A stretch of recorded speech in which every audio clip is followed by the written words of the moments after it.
Hey everyone, how's it going? How are we doing? Sorry about the delay. I had a few slight technical things that I had to. Yes, I look fancy. I do. She was waiting. She was stood behind my camera setup the whole time, just watching me, and she was fully just giving me that look of like, the moment you go live, I'm gonna fuck some shit up. That's what she was looking at me like. And the moment I started talking, off she skedaddles. Anyway, yes, I'm dressed up. I'm dressed up in sort of the hang on. There we go.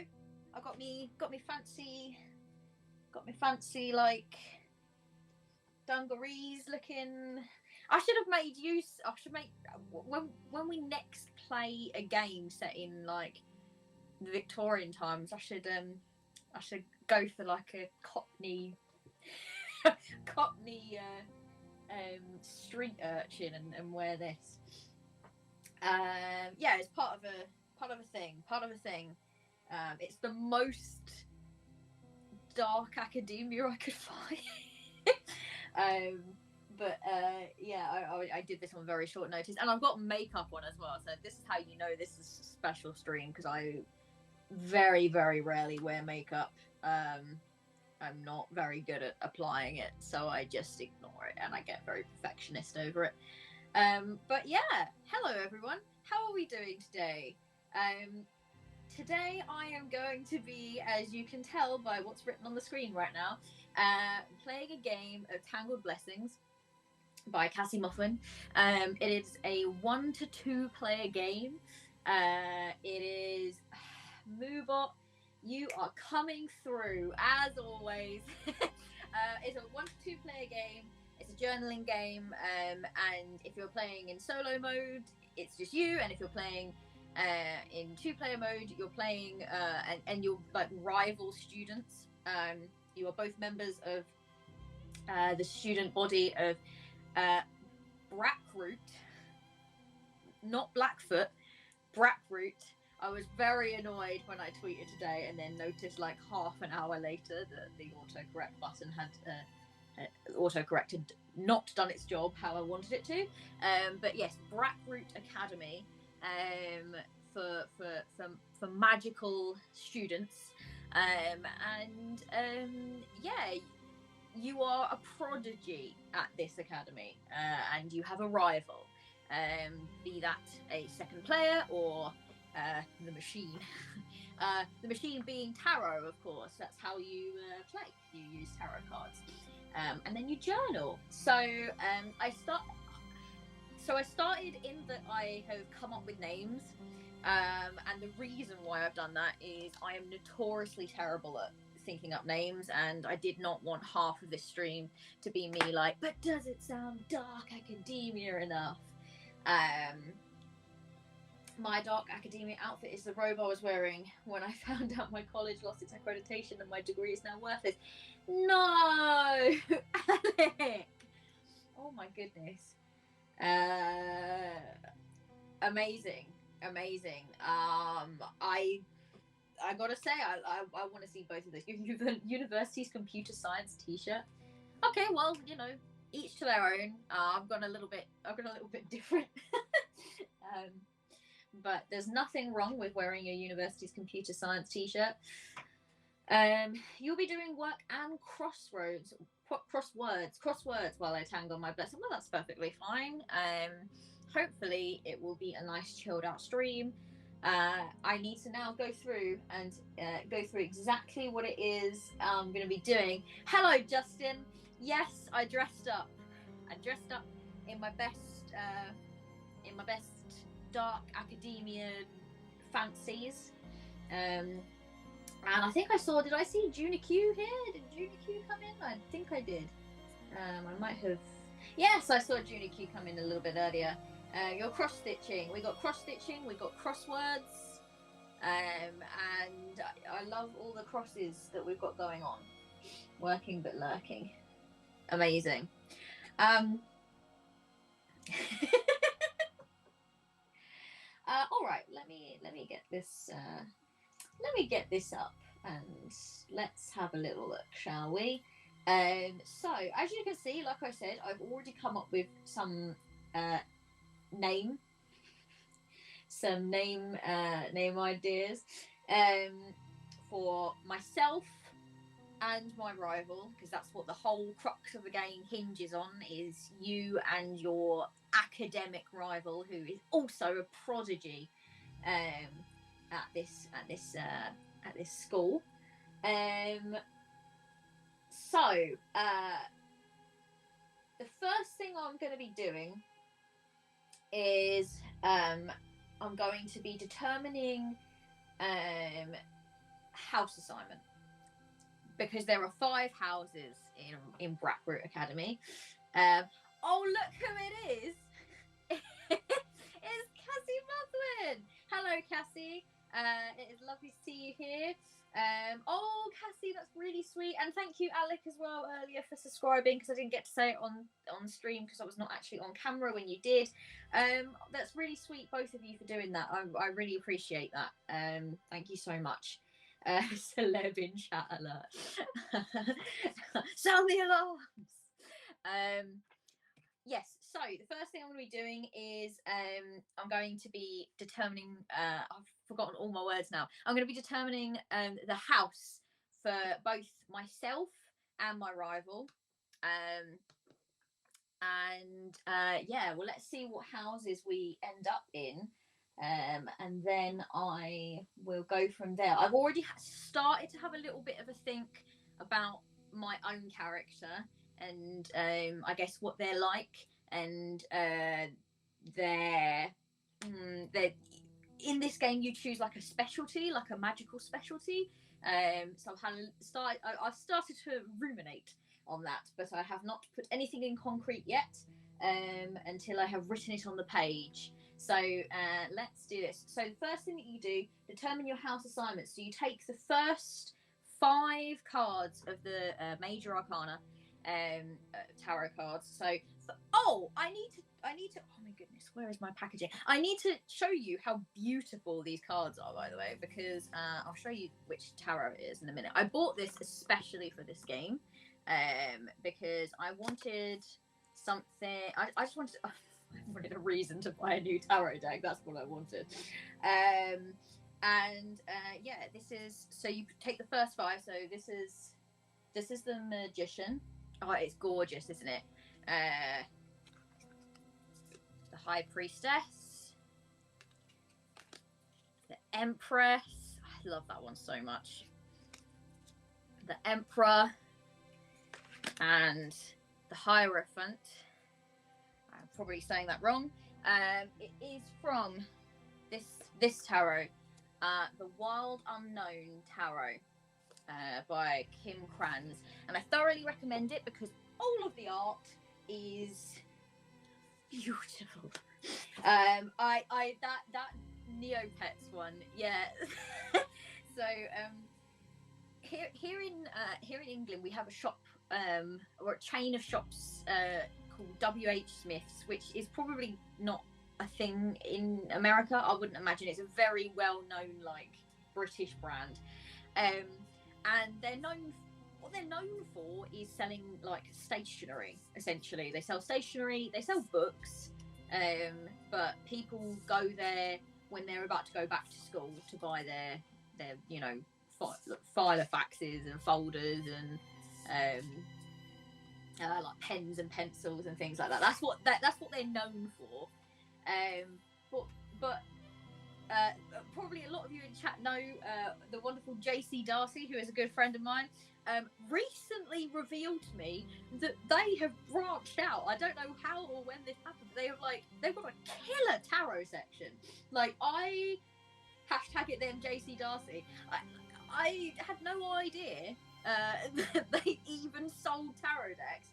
But I looked up tarot on their website to confirm this, because I was like, this can't be true. I think that you're pulling my leg. And they were not pulling my leg at all. There's like 900 or something results. It's stupidly ridiculous.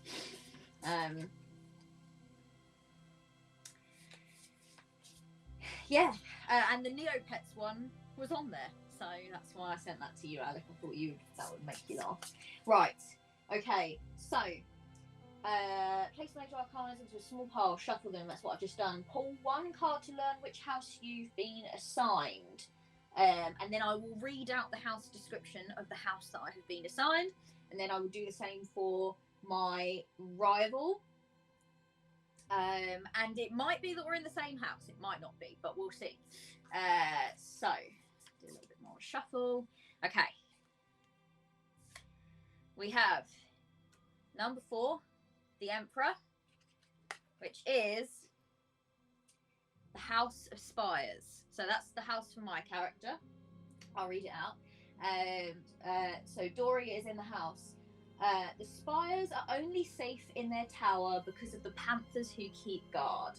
The House of Spires represents the connection blades, pens, and spirituality share. While members of this house may only show interest or aptitude in one of the represented icons, they are full members of the spire.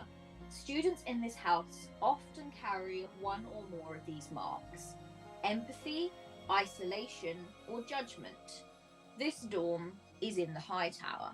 Now, this is actually perfect for the magic that I was ruminating on having. Hint, my character's name is a little bit of a hint. Are we doing this again? I feel like every time I do any kind of actual play, y'all just go wild in the chat with like, let's take the name of the game and then just run with it in various different ways.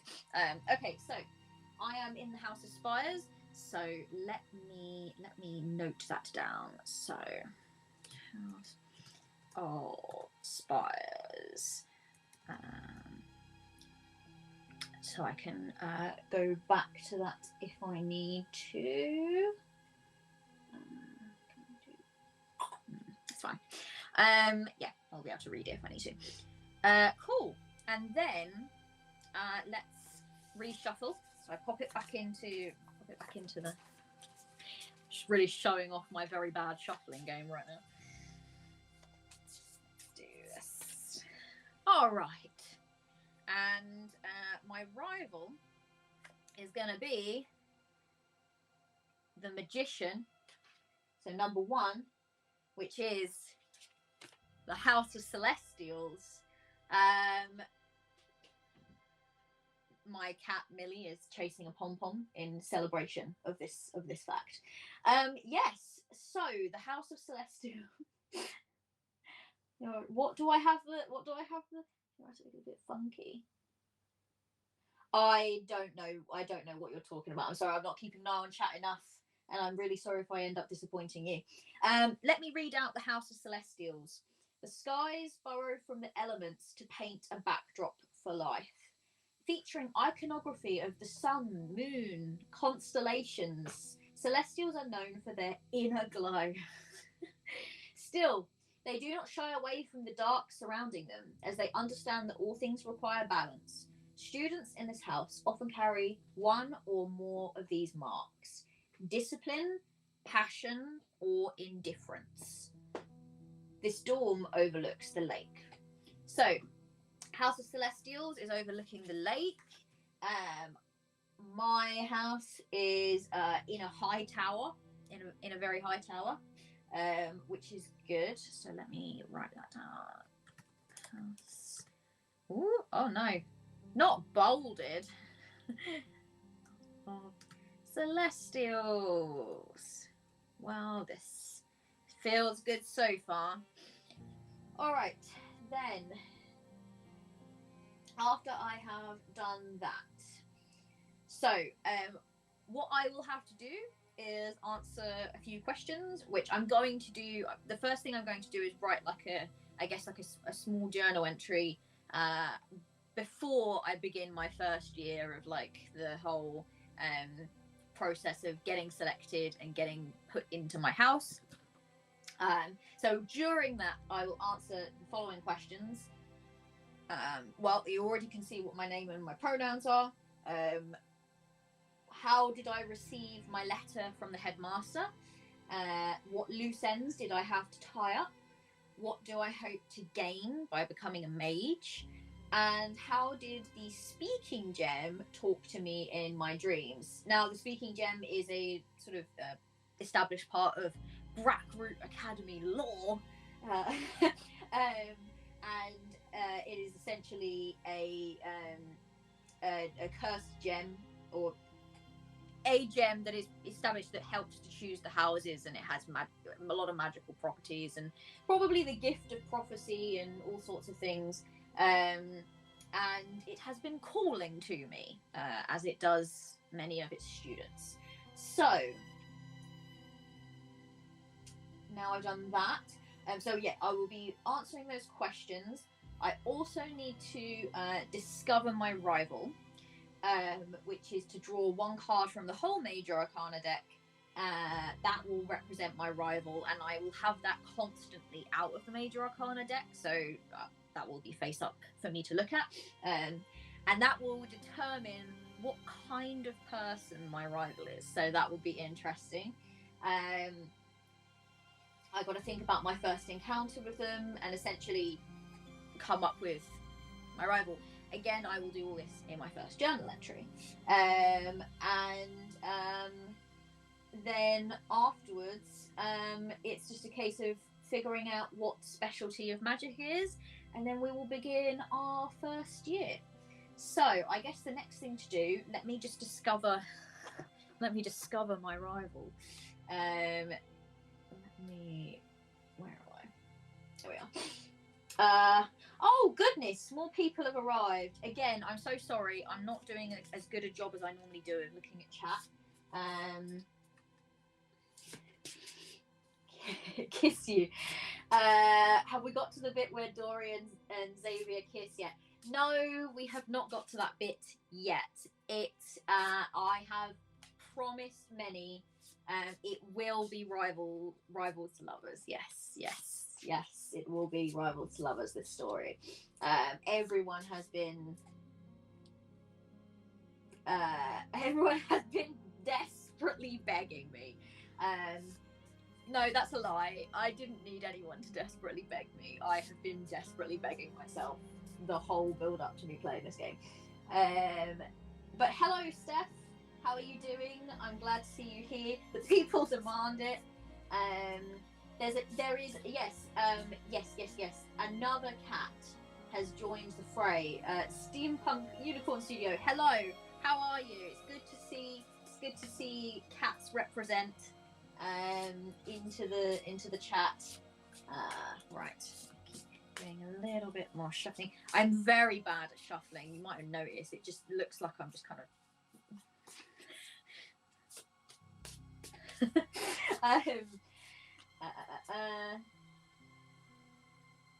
Yes. Well, I'm gonna go ahead and say this. It was actually Alex's playthrough of this with the queer pining that made me be like, I need to play this game and get some queer pining going on. So that is what that's what we're doing. Literally inspired by Alex. All right. So let's see what kind of person my rival is going to be. Hope they're nice. Or they might not be, that can be equally as fun. So I have drawn. Oh, okay. I promise I did shuffle, but I have drawn the Emperor, which I've already drawn once today. So let's have a look and see what that means. The Emperor is number 4. Ooh, this is going to be an interesting one. I've literally just read the first sentence and I'm like, oh no. Okay. So this one is titled The Lawful Smith. Your rival is cold. Shit. And believes rules and order must be upheld at all costs. They respect authority and hope to one day have the role of meting out punishment for anyone who disrespects the wisdom of those who came before. They're a walking encyclopedia, able to pull specific details about curses, monsters, and rituals from thin air.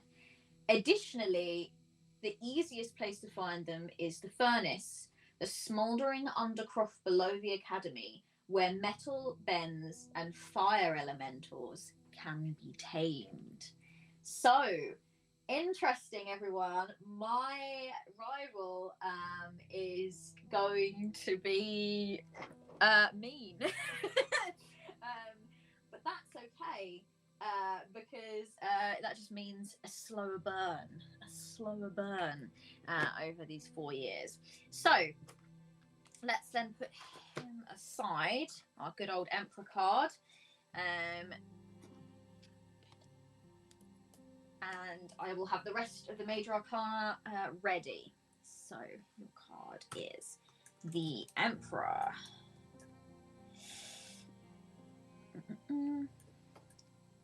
What's everyone been up to today? Anything good? Time to break the rival. Time to show the rival a softer side. I think that's what we need. Oh, literally, like, cold enemies to lovers is one of my favourite things. So it's perfect. It's perfect. Xavier's heart grew 3 sizes that day. Oh, he's going to be mean, though, to begin with. I think he's going to have to be, isn't he? Okay, so I'm going to write a little bit of this just to remind myself. Cold, respect, authority.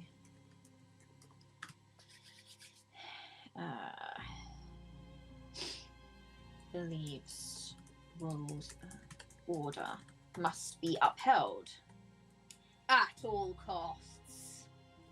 At all costs. Am I gonna have to show him how to break some rules? Oh, that's gonna be tough. I'm not very good at breaking rules myself in real life. Must be upheld at all costs. Exceptionally knowledgeable.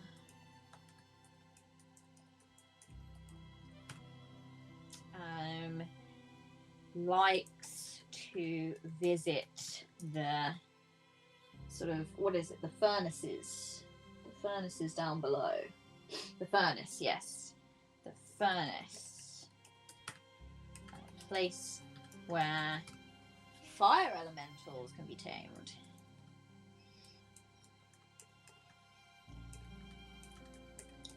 And metal bends. All right. So, we have pretty much got our rival sorted out, mechanically, anyway. We have our houses sorted. So now, really all there is to do is I'm going to have a think quickly. So my idea for my specialty, which is going to come into my first journal entry, is well, you might have noticed that I've called myself Dori Gray, and so I thought that I would have a sort of an affinity with ink and paper based magic, so ability to sort of draw and manipulate paper in interesting ways, very artsy. I like the idea of having like little like creatures living in my dorm that are made of paper, so perhaps I have a paper cat that kind of walks around, like libromancy, yeah, pyromancy, a little bit of like divination going on via paper, ability to kind of like open a book and sort of my eyes fall on words, and yeah, just a special connection with paper and ink, and art through that way. So it's a little bit of a vague one, but I guess it will get honed in as we kind of get into it. So paper, ink, magic. We'll call it that for now. And it is specifically ink. It's not like paints. I'm not painting my own portrait, everyone. Libromancy, paperturgy, bookination. I love it. Yes, keep them coming. All right. So let's go back then to let me just read the premise so that you can understand, I guess, how the dynamic between you and your rival is supposed to work. You and your rival are both prodigies. You learn and attune to magical teachings and instruments faster than your classmates and many who came before you. While you could work together, the Magical Society gave you both a challenge within your first week of class. Whoever bests the other in a one-on-one exam at the end of 4 years will ascend to a high status amongst the other mages. You'll never want for anything, and you'll be a well-respected and influential figure for years to come. Should you fail, your future isn't as certain. As a prodigy, you are afforded opportunities that others might never have access to, and therefore you can assume you'll likely at least find a respectable position after graduation. There is something else to consider, though. You may attract the attention of a more sinister force. So it's kind of like this is why I've wanted to play this game so bad, especially if we're doing like, oh, are we gonna kiss the rival? I think we should kiss the rival. But yeah, just that kind of like, oh, we're competing against them as well. It's a really interesting. We are, yes, we'll get there. Oh my goodness. All right. So, first things first. I'm going to write a journal entry that's going to kind of encompass the process of me getting my letter, I guess, to the Brackroot Academy and my invitation to come, and how that kind of first meeting with my rival maybe went, and then we will then draw our cards for our first year. You take the minor arcana and you split it into 4 piles of the different suits, and each year is represented by a different suit. You take 3 for yourself, 3 for your rival, that kind of represent how your year went. And then you kind of answer the prompts of those, and so you have like per year you have sort of three things to journal about. But first, let's get into it. Okay. Oh, I need a strong start.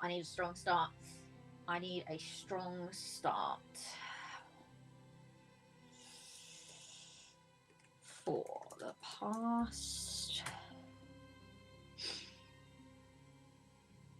10 years, I have been dreaming about a boy. That's a strong start, right? That's all right. Okay, let me get these questions back so that I can remind myself what I'm supposed to be writing about.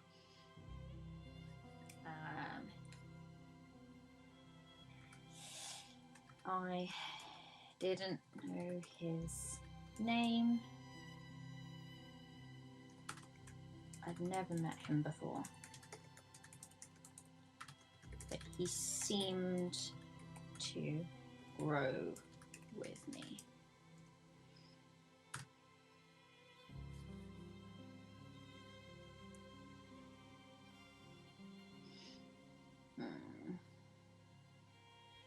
Hitting the ground running.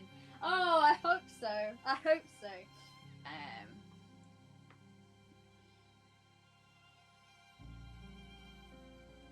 And while my books can provide me with many answers to many questions I should have no knowledge of, when I ask them of him,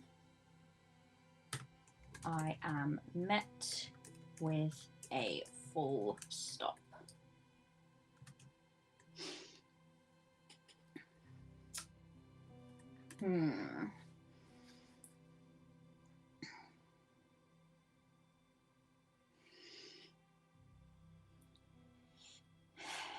Every one of my siblings attended Brackroot Academy. We are Cassie with the popcorn out.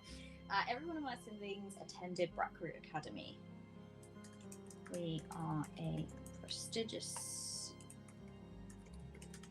family, and there are expectations of all of us, even me, especially me.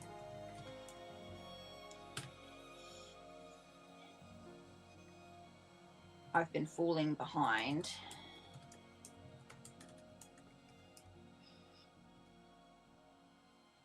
And not meeting any of them.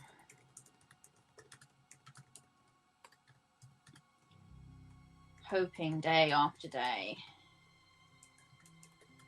for my calling to come.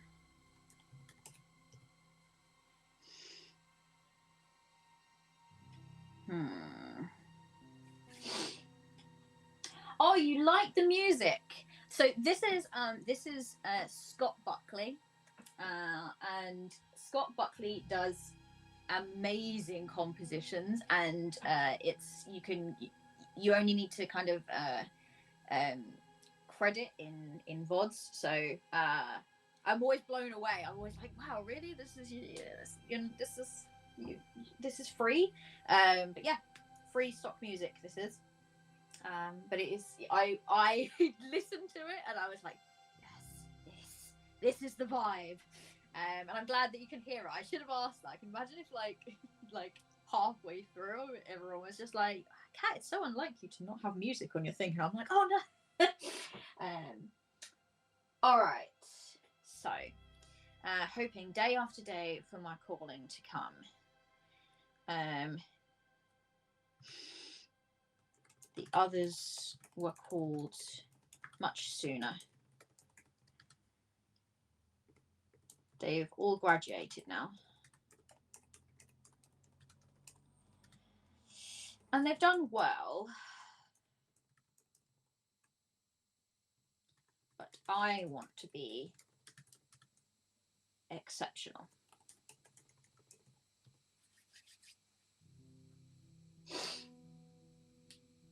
The classical that got you in trouble with YouTube. Oh no! They muted 10 minutes of your playthrough. That sucks. Ugh. I want to be exceptional. You know what? I'm going to put that in its own line. That feels like an own line thing. And finally, my time has come. I returned home one evening to my mother's piercing stare and my father's never-ending questions, and did as I always did, escaped to my study where I draw, study where I read, study as quickly as I could. The moment I opened the door, my room transformed.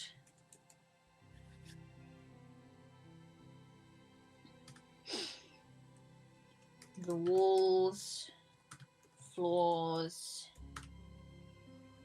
all were gone and replaced with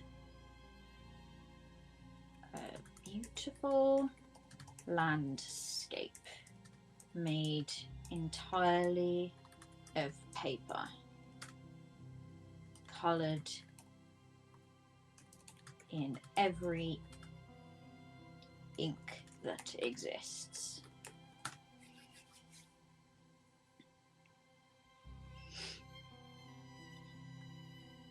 A large tower stood before me, and the words wrote themselves across the parchment as I walked through it. Come.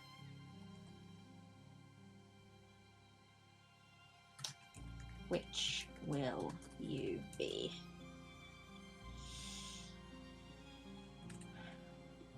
I knew this was the speaking stone.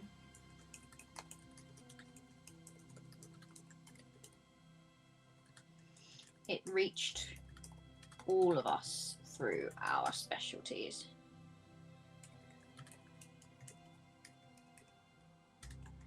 I began to walk towards the tower, its spire raised high into the paper clouds.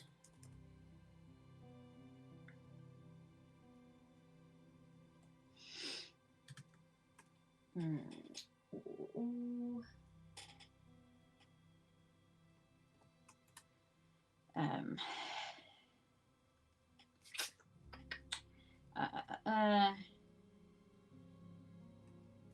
Dahlias unfurled around me like scrolls.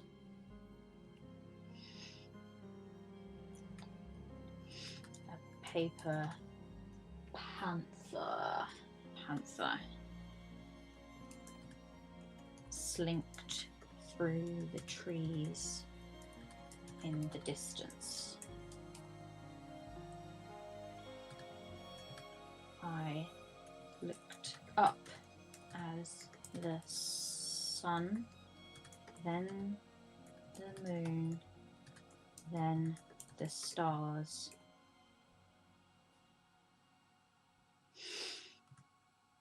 circled over me again and again.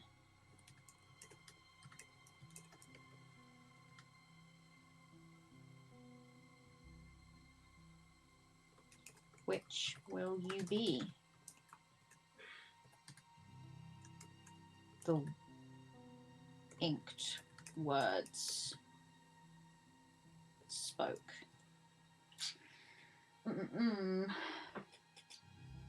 Oh, thanks everyone. Thanks.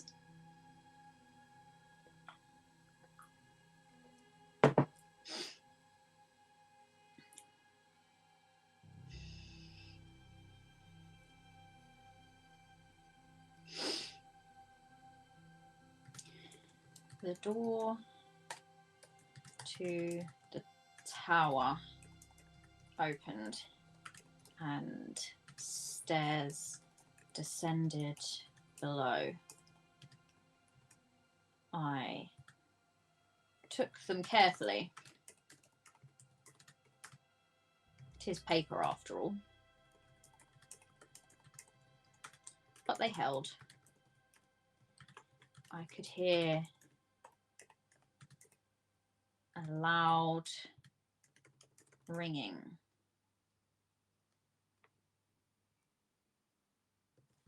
Rhythmic,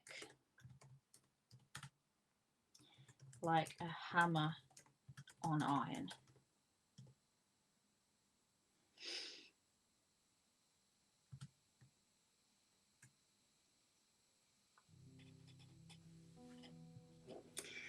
You're being really sweet, thank you. What is metal doing here in my world of parchment? I followed it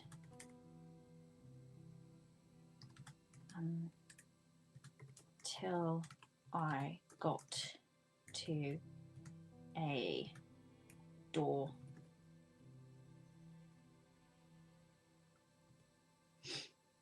The corners of the paper smoked.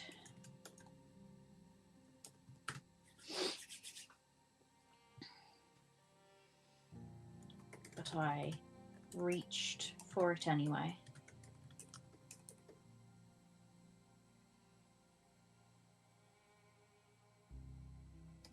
And opened it. And there he was, the boy. His back was turned to me.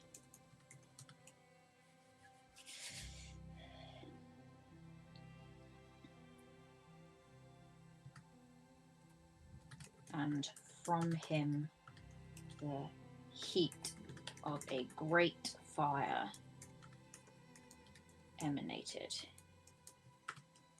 It sent my paper up in a matter of seconds.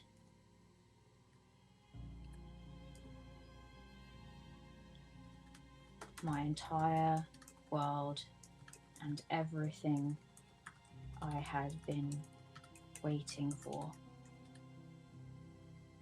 burning around me.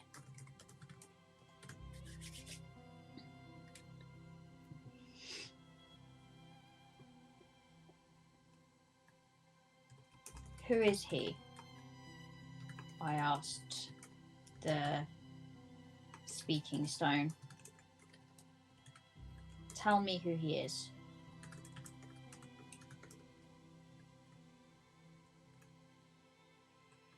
Come. Which will you be?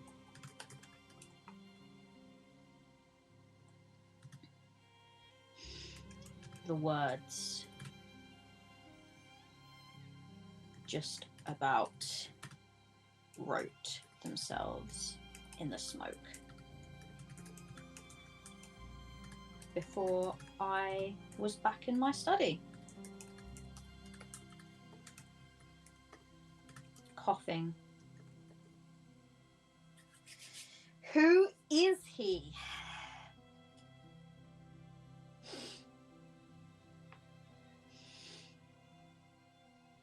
Agitated. Even in the greatest moment of my life, I must share it with this infuriating boy.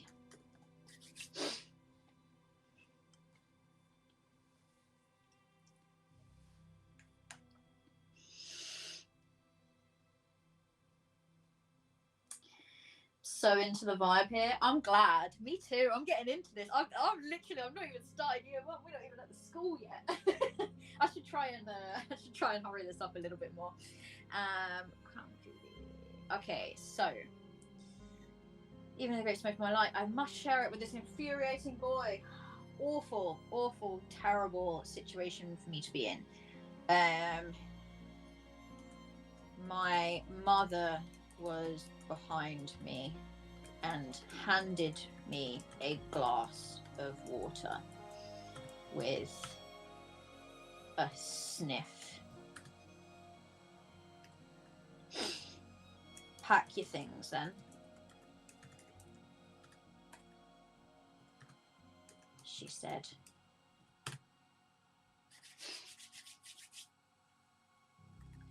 So I did. All right. So that's, I guess, part one before we even. So that's before we even get to the school. I feel like did I answer all the questions, or did I kind of? Yeah, I think so. I feel like some of this stuff can kind of come out as well during the gameplay, but for the most part, I have kind of looked at the questions. So I I guess we move on to the ceremony. The ceremony in which I get my house. Let's see how everyone's doing. Love your storytelling. Oh, thank you. Thank you, fellow cat. Don't you hate sharing your moments with boys? Absolutely. Vile. Hate it.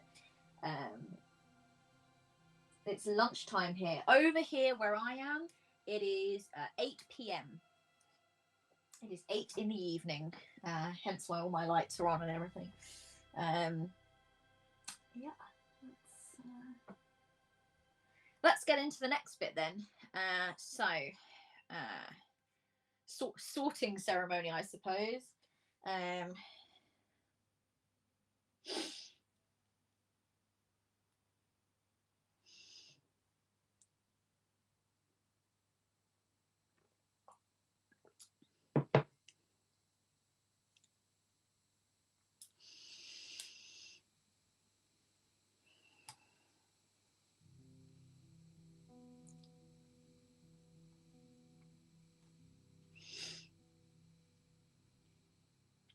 So let's go to it. Fully just blanked out then, did you see? Just totally. Okay.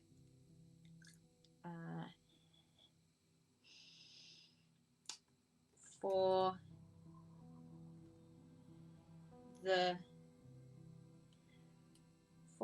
my siblings, there was no house but that of the Celestials.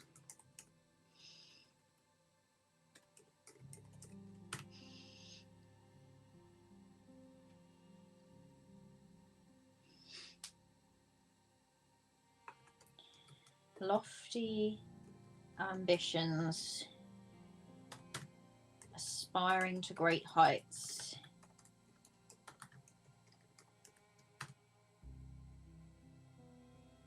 These were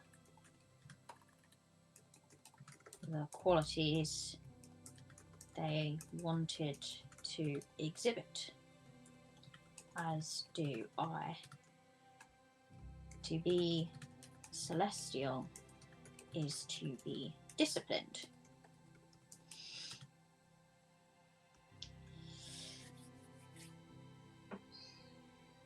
Smells like family trauma and gifted kid burnout. Maybe. Celestial is to be disciplined.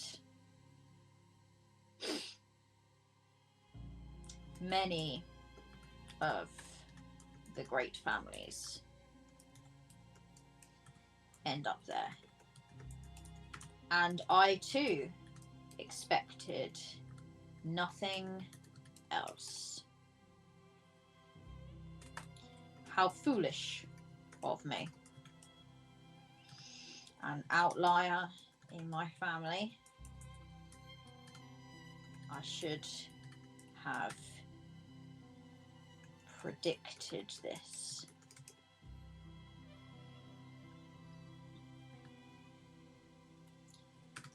When I asked my inks to paint the answer to the question of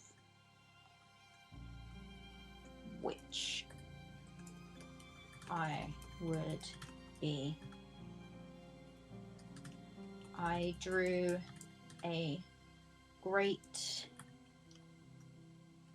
castle and an even greater expanse of sky above it. Of course, I thought the sky was my answer. But as I touched the speaking stone,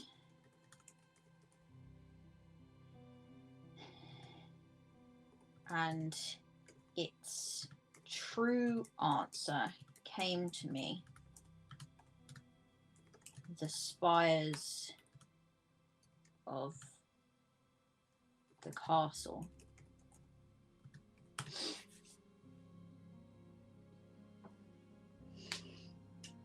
I'm picturing this person being a big ink snob. Oh, absolutely. Absolutely. Does this mean I have to be a big ink snob now? Do I have to go and go on break and just do some quick ink research to make this believable? Ah, oh, damn. Well, guess stream's over then, guess everyone. Paper 2, I will not use this. It's too acidic, 100%. I touched the speaking stone, and its true answer came to me. The spires of the castle. I rejected it.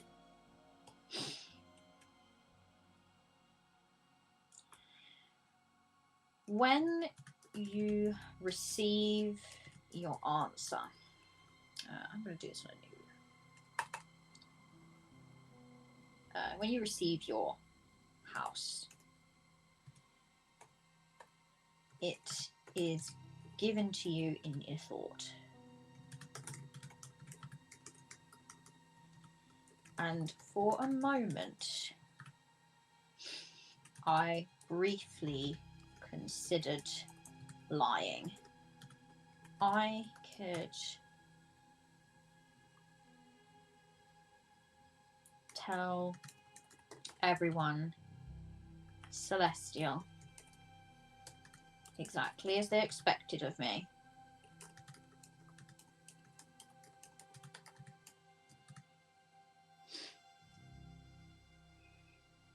And no one but the speaking stone and I would know.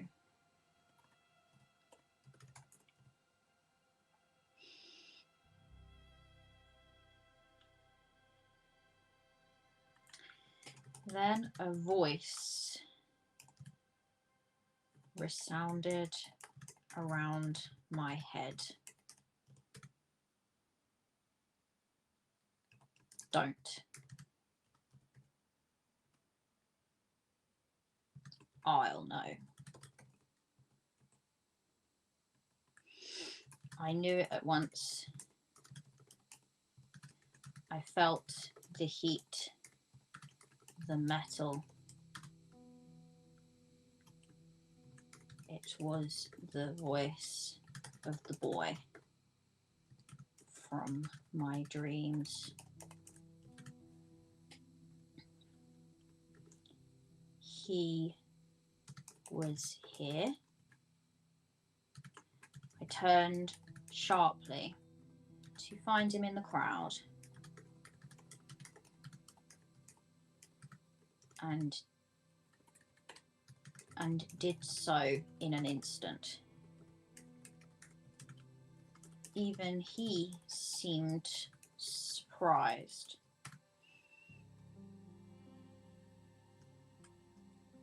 Perhaps he has pulled that trick on others.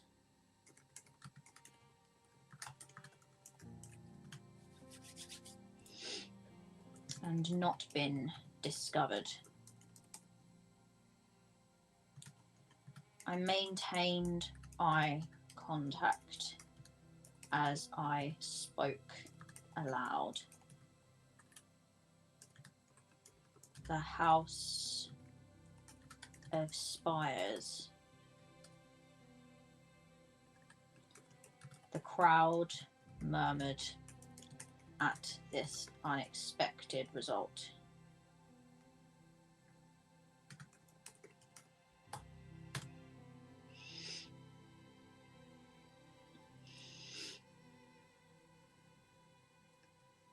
It put me in a foul mood.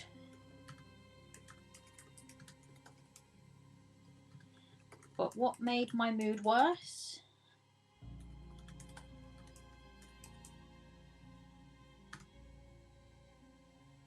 was that he, Xavier, his name is,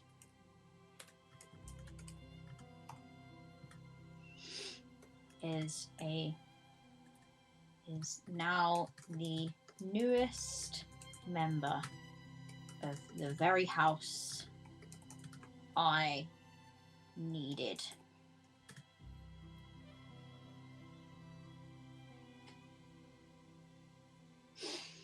If you turn into a bird, it might have put you in a... Sure.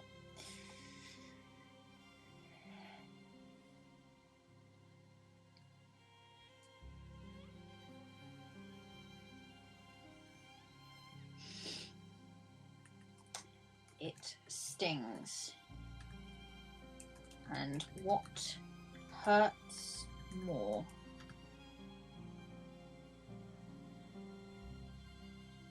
Is that he looks at me like he doesn't know me.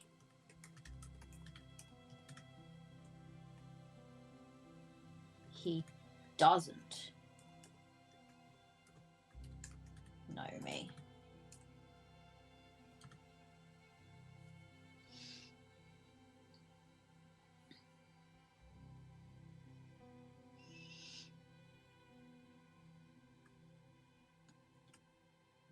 I've been dreaming of him for 10 years. Is it 10? Yeah.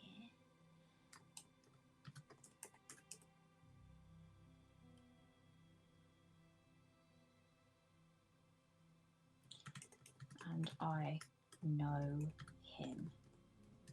I saw his disappointment.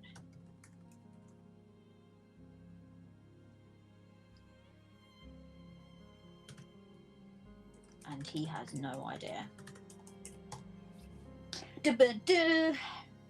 All right. That's the sorting ceremony. How are we doing, everyone? Oh, how are we doing? Let me switch for a sec. Doing all right.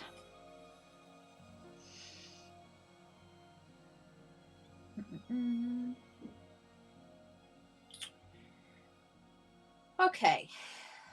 Okay. Fire. Fire. Yes. Perfect. That's what we want to hear. So, next part then, everyone, is we are now going to figure out our first... I'm going to just check. I want to just check that I've done everything. I think I have for this first bit. I checked my specialty.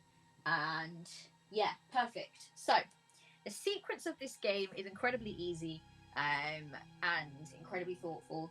At the beginning of each year, you draw 3 cards from its corresponding minor arcana deck. So the first year, I believe, is going to be wands. I've already got that set out. Place the 3 cards face down, flip them over one by one.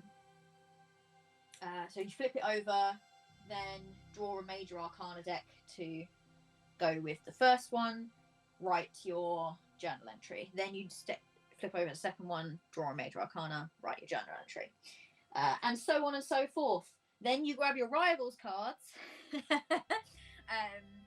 And as much as I would love to journal something from my rival's perspective, I think that we're already pushing it time-wise a little bit. So I'm going to just draw...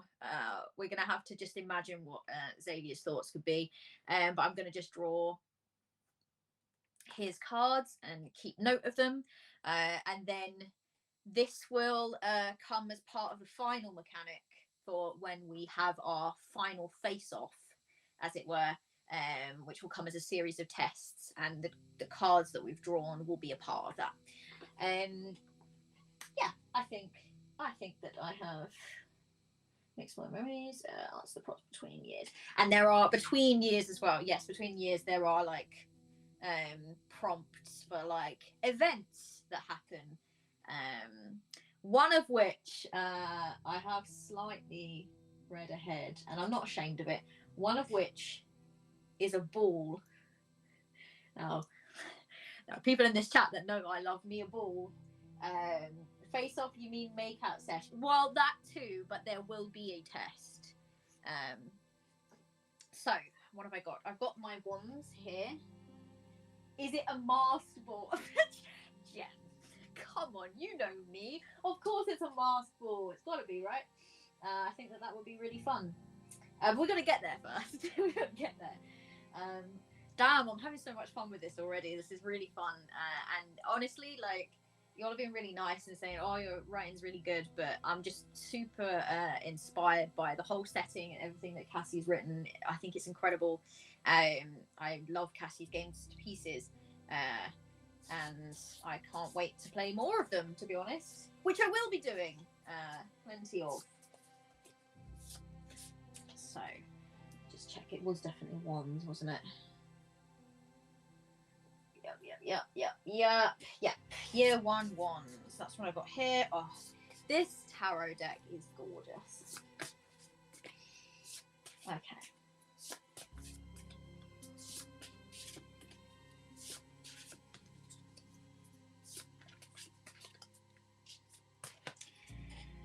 All right. So, let's move this along so it's not in my way. And now I'm going to 1, 2, 3. Let's just move some stuff around. Do excuse me. Okay. Where are we at? In the game, it's officially masked. Oh yes, it is. You're right. Yeah, I'd love to take credit for that, but it is actually a masked ball officially. Cool. Sorry, everyone. I have not got the most amazing streaming setup, but it serves me. It serves my purpose. Okay, so let's get this ready. Number 1. I'm going to get ready to read out these prompts. I have got the 6. This is the 6 of wands. Okay. Yeah.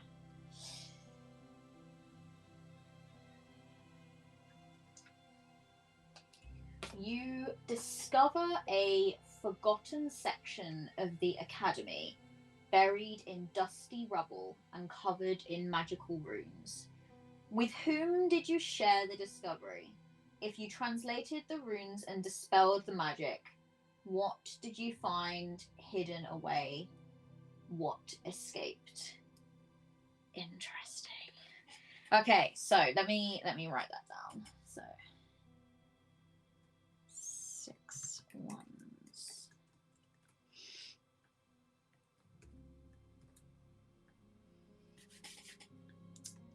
Discovered forgotten section of the academy,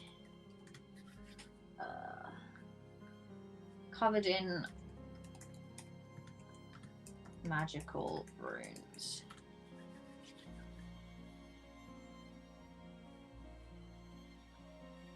I translated the runes and dispelled the magic. What did I find hidden away? What escaped? If I translated the runes, what did I find? What escaped? Okay. And then I draw upon the major arcana, which I did already shuffle. And that is the High Priestess. So having a look at the High Priestess here. I think there's a tarot thing at the back. So the High Priestess, number 2. Intuition. Oh, well, that makes sense. Intuition, secrets, silence, uncertainty. So there's like some brief meanings at the back of the book. You are welcome to go into more depth and detail, really research a card, or you can even be just inspired by the imagery, which is gorgeous. So it's got to inspire me in some way, right? I really love that tiger.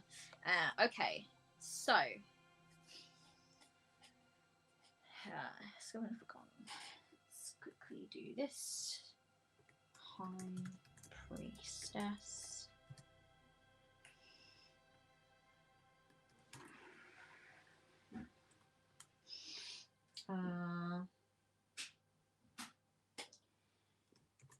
Tuition secrets.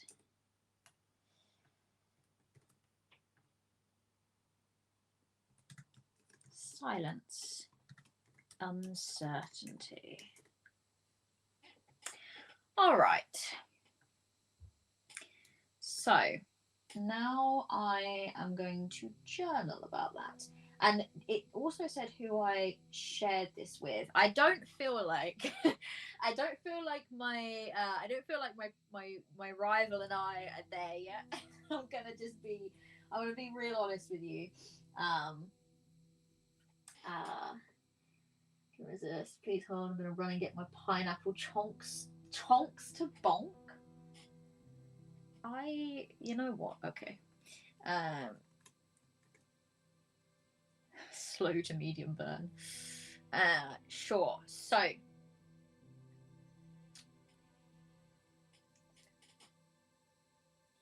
I think I'm going to create.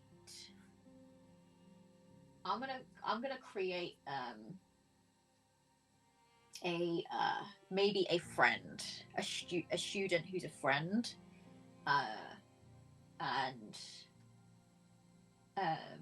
and say that I shared it with them. Now, whether that's going to come back to bite me later or not, I feel like my rival and I aren't quite there yet. But that doesn't mean that my rival's not going to get involved in this in some way. But I don't think, you know, he's the first person I'm going to as soon as I find something within the halls, because I want to do better than him, as it happens. So let's see. Let's go with. Okay. So I can draw to create this student.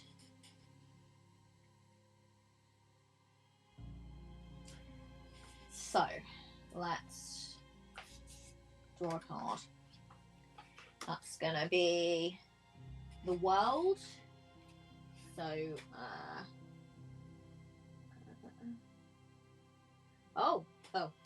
redraw. Temperance. Spires. A fellow Spires student. All right. And then let's draw something else. The Tower. Interesting.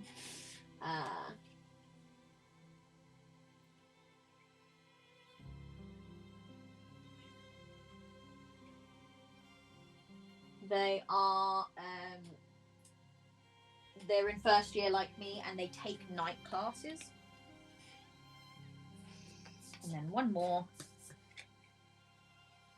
Hierophant. Oh, that's interesting. That might come back to bite me on the bum yet then, because they are actually part of a secret cult. Right. Well, that could be a problem for me. But that's what we're doing. So, student. I'm going to give him a name in just a sec. They were Spires, first year. They take night classes.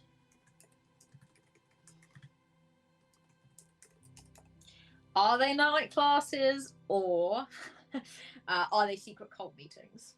That's the question. Part of a secret cult. And then my friend, I'm gonna assign them a personality trait, I think, rather than draw for it. I'm gonna say that they are quite boisterous. Probably the exact opposite of me. Let's give them a name. I did actually prepare for this and got some like dark academia names because I was like, otherwise I'm going to be sitting here forever, so I need to think of something.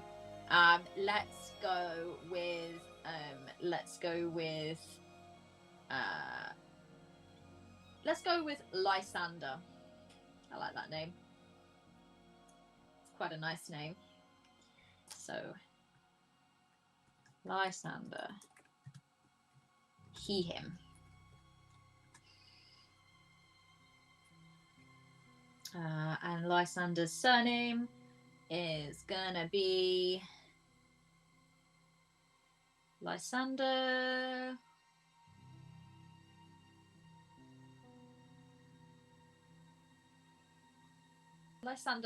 Blackburn. That's an interesting one. All right.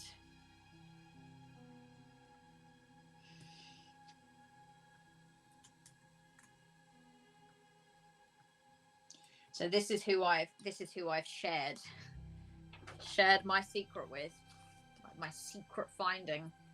Let's have a look and see.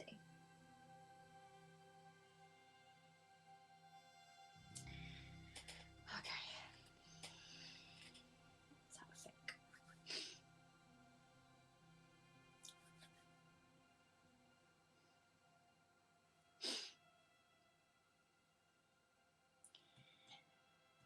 When you are stuck in the same house for years on end,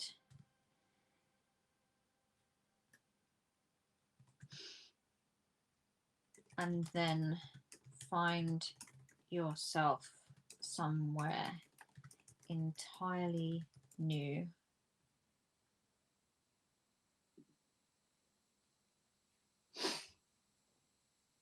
secret trysts with Xavier. This is shaping up to be an award-winning YA novel. Well, thank you. That seems to be my speciality. Stuck in the same house for years on end, and then find yourself somewhere entirely new. It is only natural to want to explore in every way possible. Since beginning my time here at Brackroot, don't you dare autocorrect this, thank you. Since beginning my time here at Brackroot,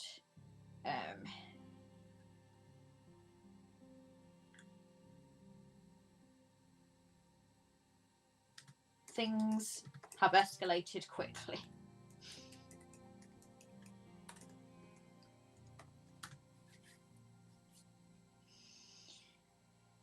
In the first few weeks,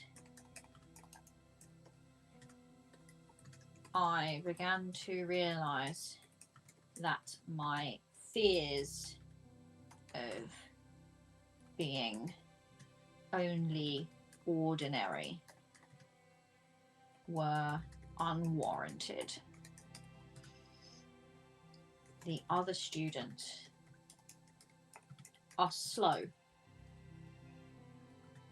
undisciplined. Even the Celestials.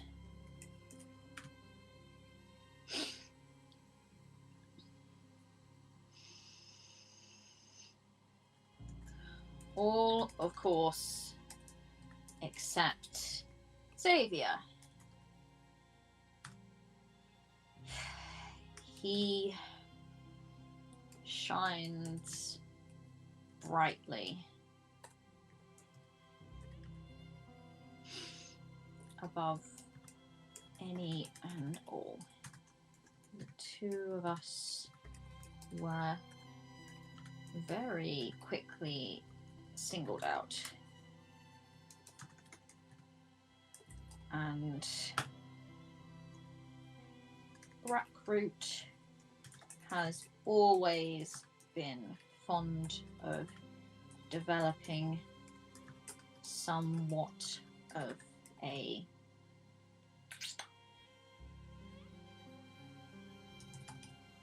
healthy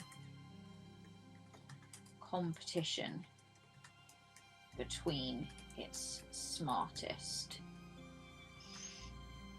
We are to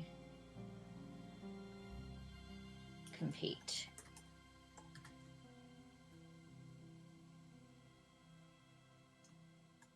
As we sat and listened to our superiors tell us that we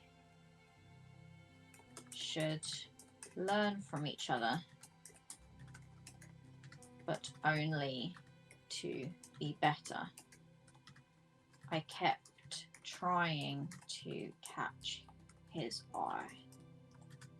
Does he really not know me at all? Are these dreams truly one-sided? And why? He would not look at me. Not even once.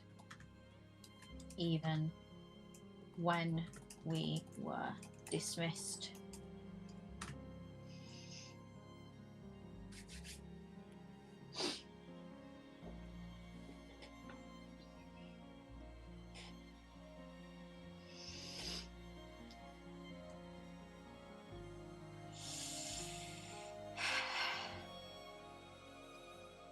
I already find him infuriating.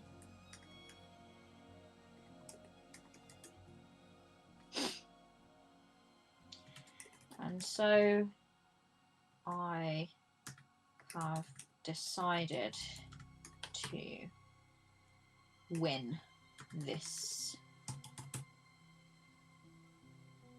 match of ours, whatever the cost, whatever it takes. To do so, I must take advantage of everything this place has to offer me. Hence why I explore, while he locks himself away.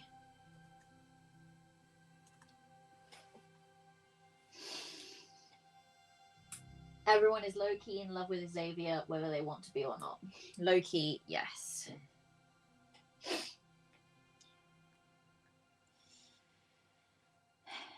As I make my way down a dusty, unexplored corridor, I think back to the day after our meeting.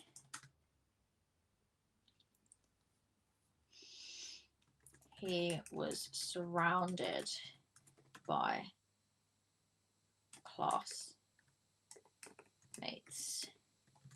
announcing proudly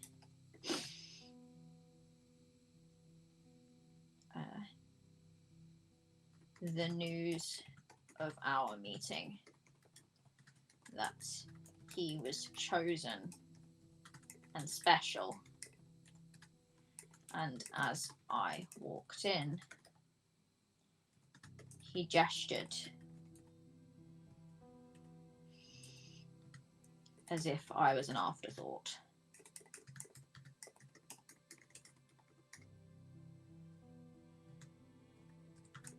And said, "Ah, yes, and here is my competition."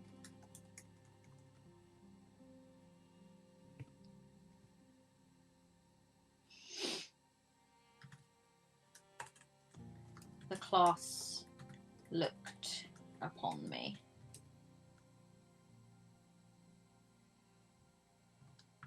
their expressions hostile. It is already clear to me who everyone favours. Hello, Anne. 6 a.m. to 3 p.m. Good golly. Gosh. Oh.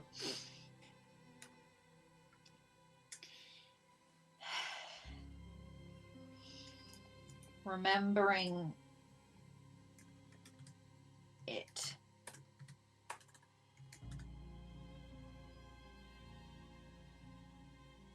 Had me take a moment to lean against the wall and sigh in frustration.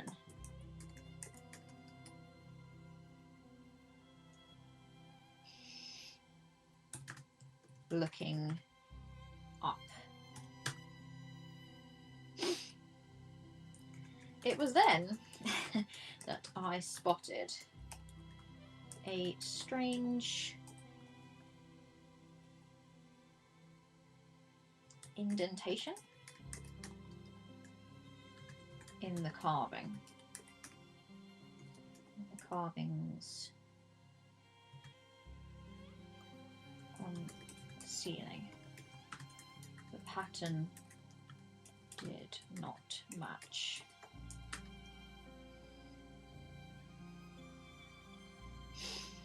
I followed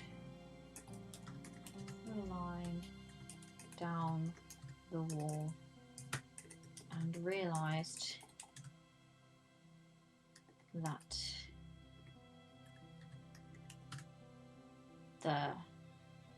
it was bordered by microscopic runes.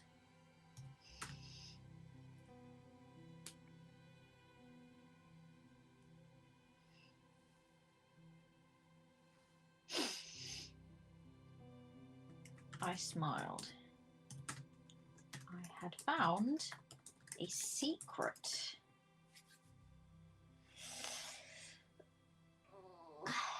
Ugh, jet lag. That really sucks.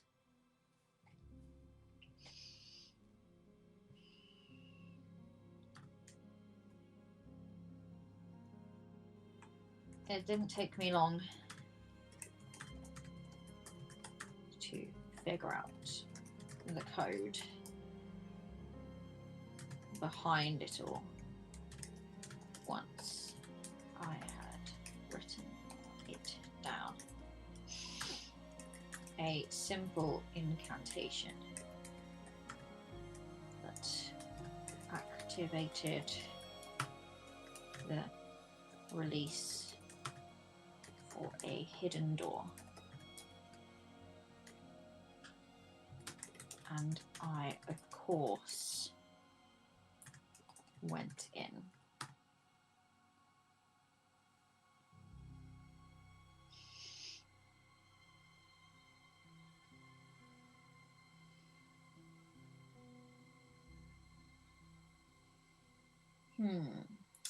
What could this be? Where could be down in this? Let me just read the prompt again.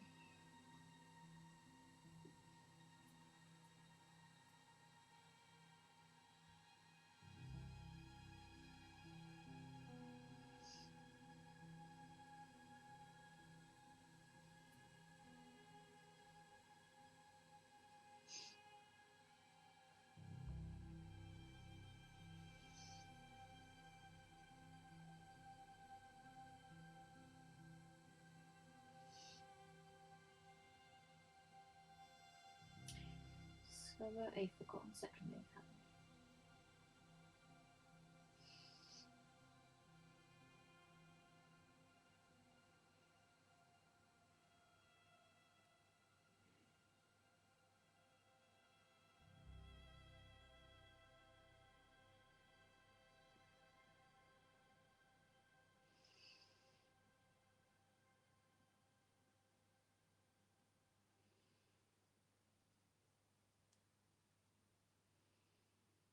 Hmm.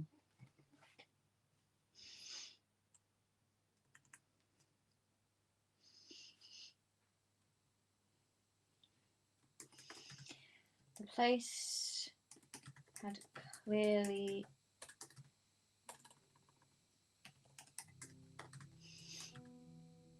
been explored for years, but inside were stacks upon stacks of perfectly preserved magical parchment.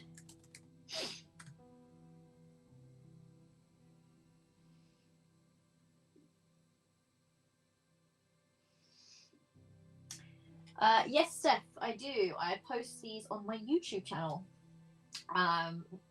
Moobot might come through, it might not, but my YouTube channel is the same username as it is for my Twitch, so it's just the Law Mistress, one word. And yeah, everything gets posted over there.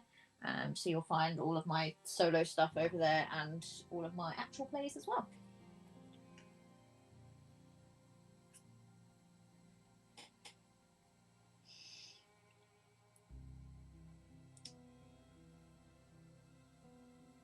Oh, do I post the text? Oh, sorry.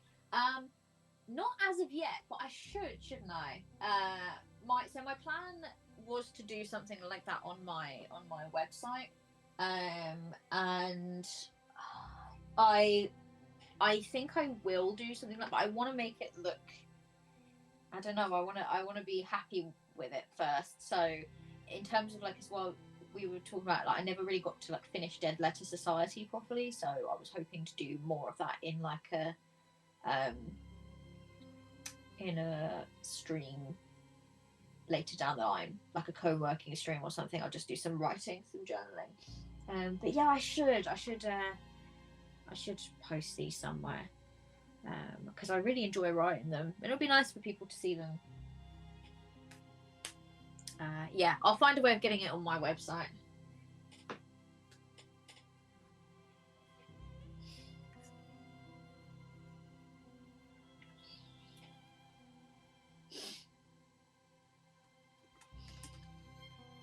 The inks used to draw and write upon them were very old, very rare, and full of ancient magical energy.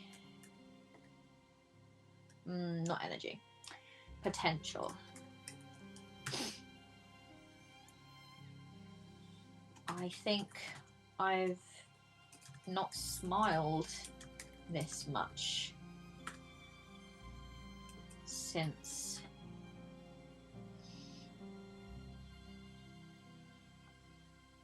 I have come here. It is as if this room were designed for me and me alone. A place to study, to learn new things within my field of expertise, and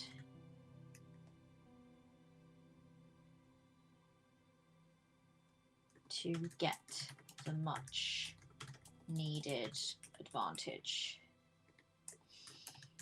I'd hoped for. When I returned to my room, Lysander knocked upon my door.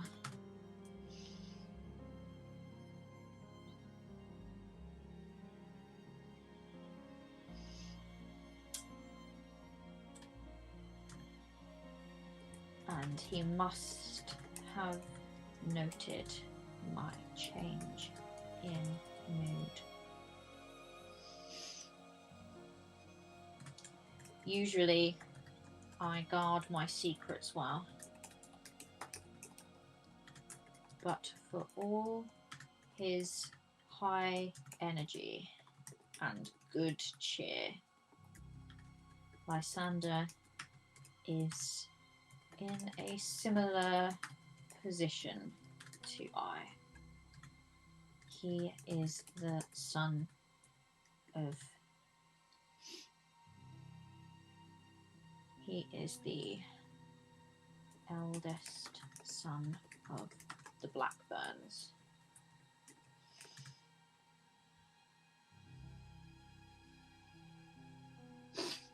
He's the eldest son of the Blackburns and has much expectation on his shoulders.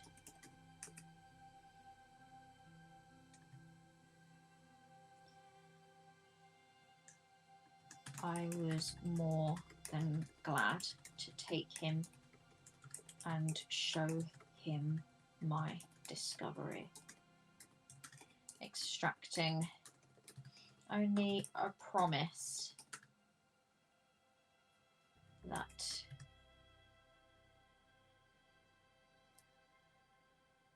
he would not go in there when I wasn't present.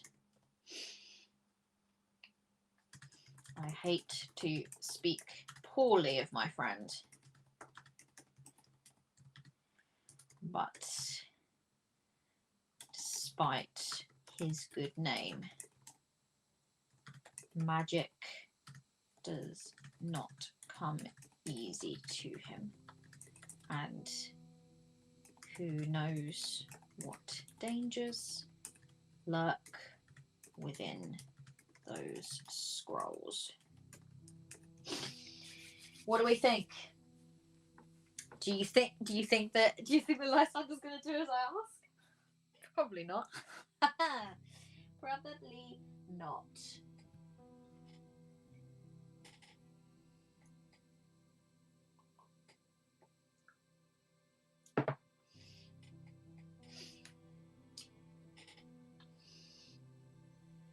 Oh, you're listening, but working on some graphic design work. Yes, I love your graphic design, so that makes me very happy. Okay, despite his good name, magic does not come easy to him. Who knows what dangers lurk within those scrolls?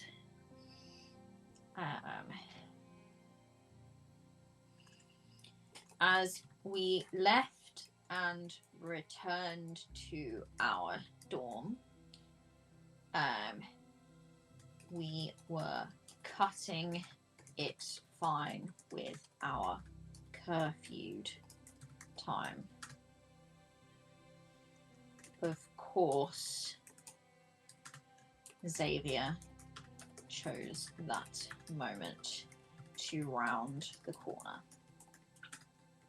He is somewhat of a stickler for the rules and was clearly returning.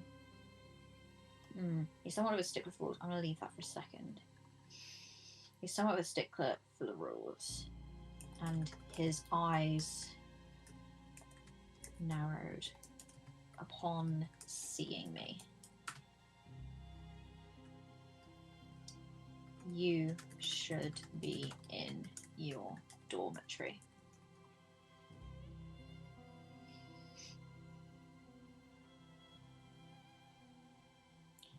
Both of you should.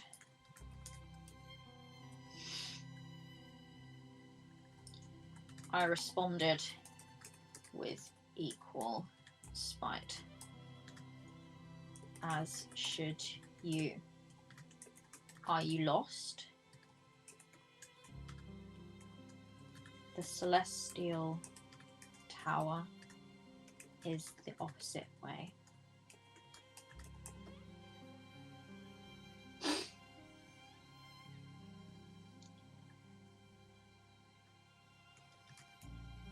Is in the opposite direction. Perhaps you should look to your own affairs.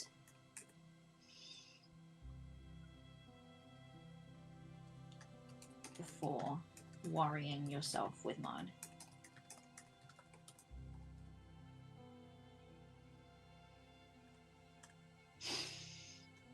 Lysander chortled beside me, and Xavier raised an eyebrow coolly. Is that how it is to be between us then?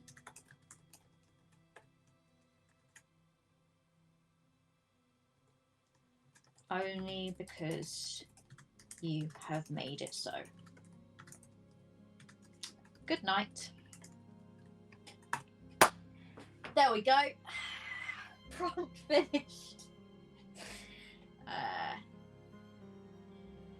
Oh, did anything follow us out? Well, maybe. That might come into.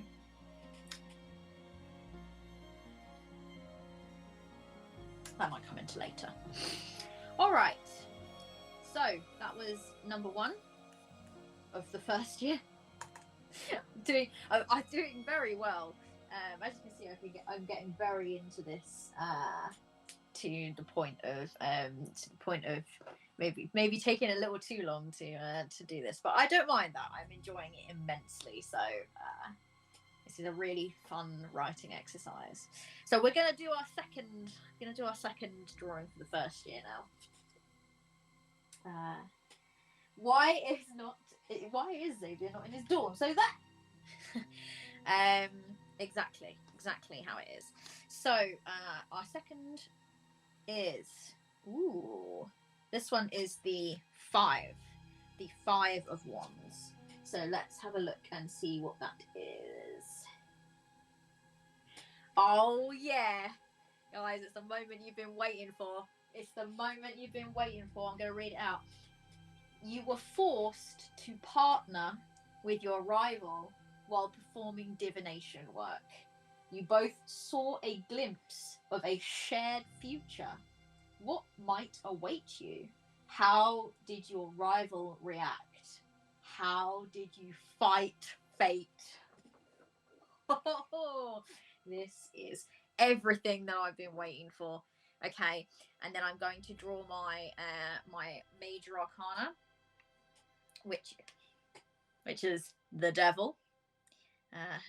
Take heed of this goat. If you've been watching me play Witchwood, take heed of this goat. We don't trust this goat. So the devil. Let me just get this meaning up. What is it? 15. Obsession, conflict, violence, force, freedom. Now that's interesting. So, you know what? Let me write these down. So, 5 of wands. I promise I am shuffling. Let's get forced to partner with. Oh, hold on. Something's gone right here. Forced to partner with Xavier for divination work. See a glimpse of a shared future.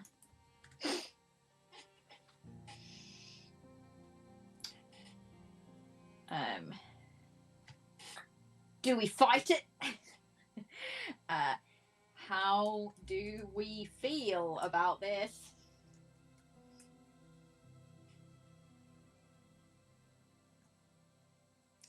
How do we feel about this? Do we fight fate?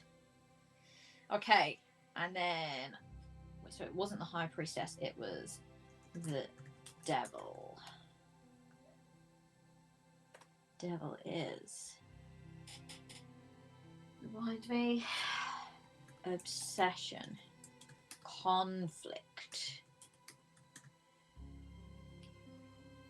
violence, force, freedom. That's going to be a really interesting one. We need a teacher.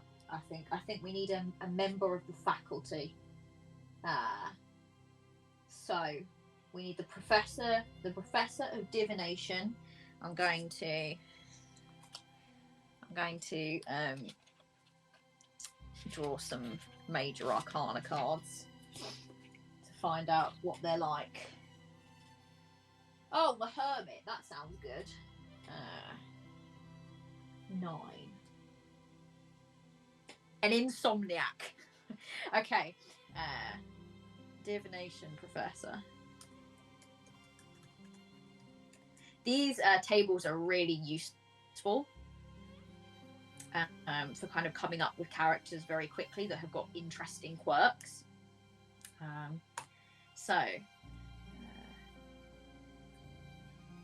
Divination professor, insomniac. Then fortune. Personality. So I've drawn the Wheel of Fortune. Chaotic and loyal. Chaotic and loyal. Okay, so they sound like they're quite nice. Death. Death, this doesn't sound good. That is 13. 13, of course it is. And has intensely dark eyes. Okay. Intensely dark eyes. All right. So, pop this back in here. Okay. Let's come up with a name.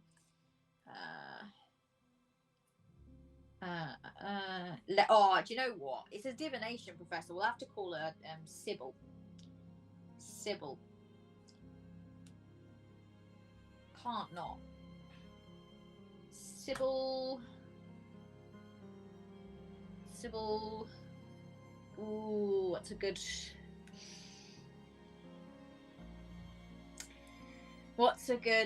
name?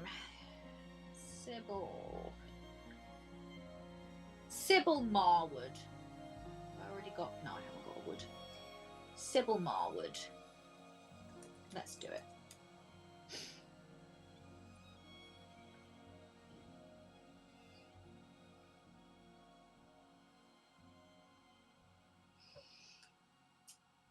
I need to catch up on Witchwood. I miss all the streams. Yeah, you really do. Like, Witchwood is an amazing game.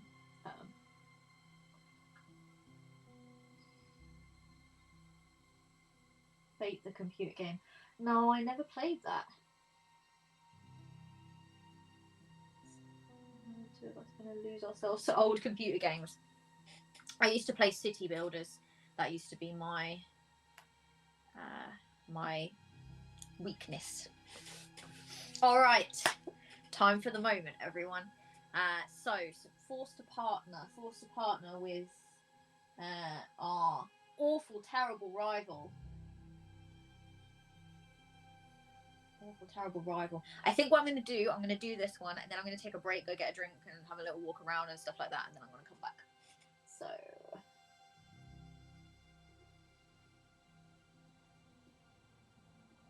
I need to remind myself. Cassie did redeem for posture earlier, which is very much a good thing.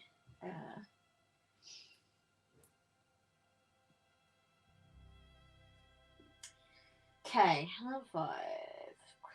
What might await you? Okay, so the dreaded words arrived today.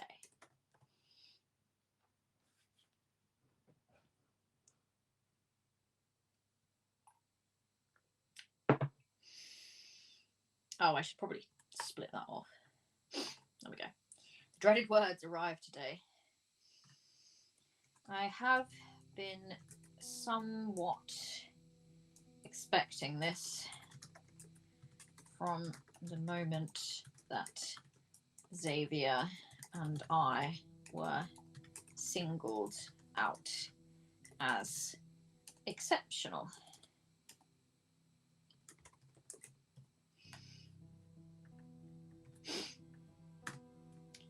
It is what I've been striving for, of course. But alas, has its drawbacks.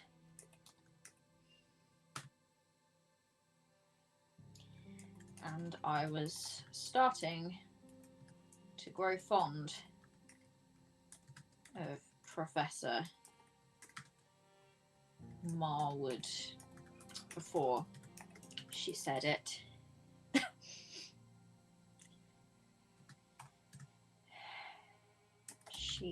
Actually, let me just write, because I forgot to write her pronouns. She, they.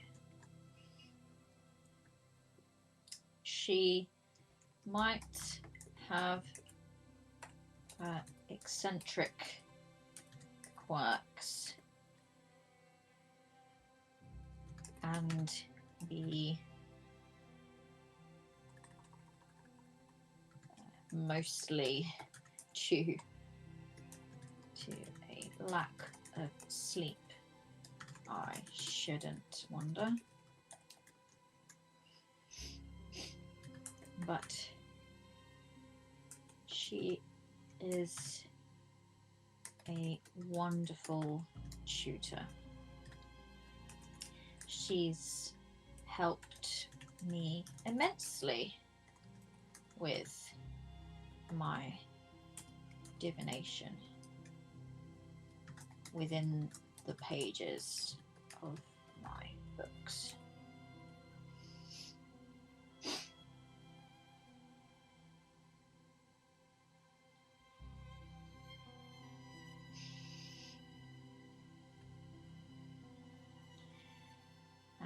We shall be working in pairs, and who better to start off with than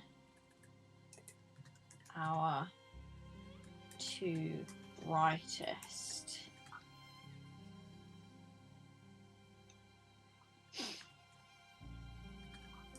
Xavier and Dori, if you wouldn't mind.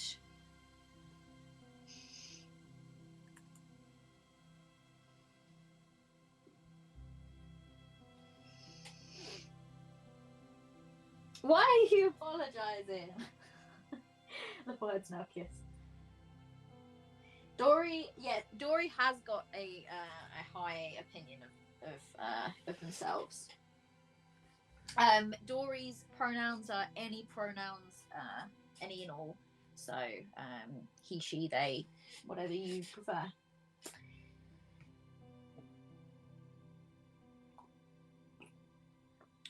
They have no preference.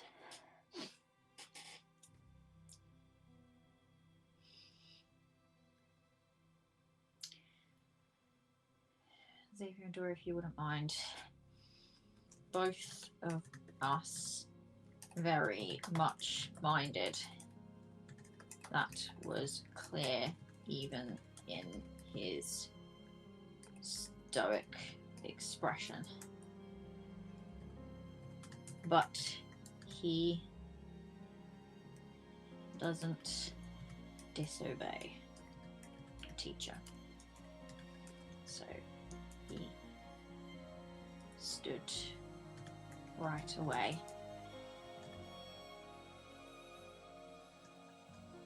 I was the one who hesitated, and in that I found myself further frustrated that he'd managed to make me look insecure or weak with this small thing.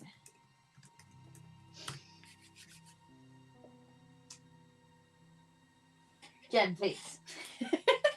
Jen, please. Please no. Okay.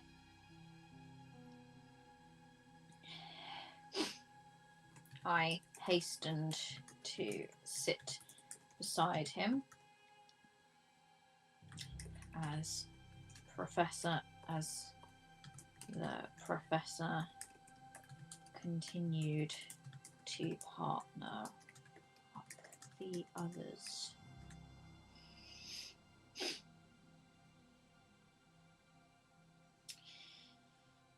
I suppose being given partners has provided most likely gave us both a little relief. People don't want to work with me, except Lysander, of course. I'm not popular. My family's name precedes me, and my reputation within it has tarnished me.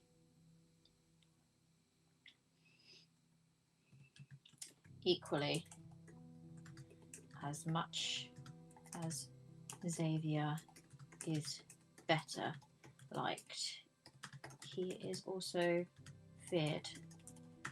The students don't want to work with someone that they know they cannot surpass.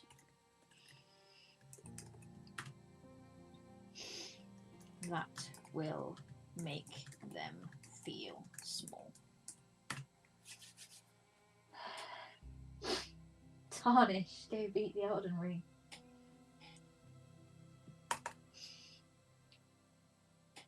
Do you know what? I've never really played Elden Ring. I've seen it played a few times, but I've never played it.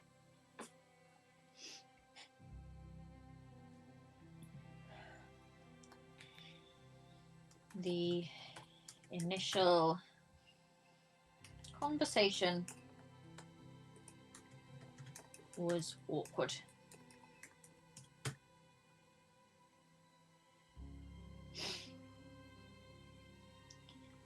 He started it, of course.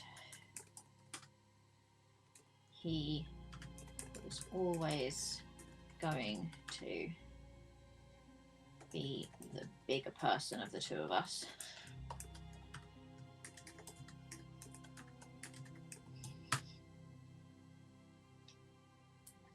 It's not my. I don't think it's. I would rather play little cozy games. Elden Ring is not my vibe in that. It's just not. It's not really. It's not really. It's. I knew you were gonna bring up Stardew again. I knew you were gonna do this to me.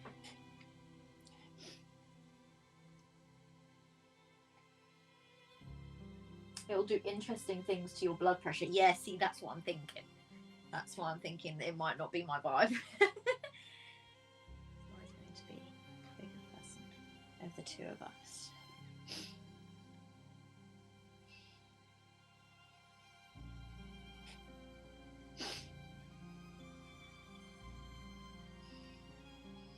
He let me choose the method and the instrument. How gracious of him. I'm certain it's all a tactic to frighten me into losing.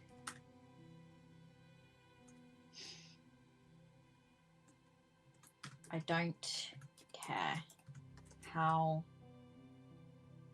many dreams I've had of this boy. I will not bow to him.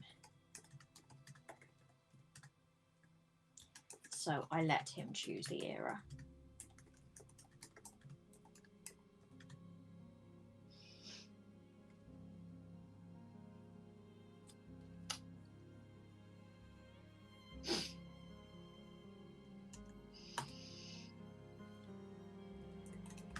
As we began our divining,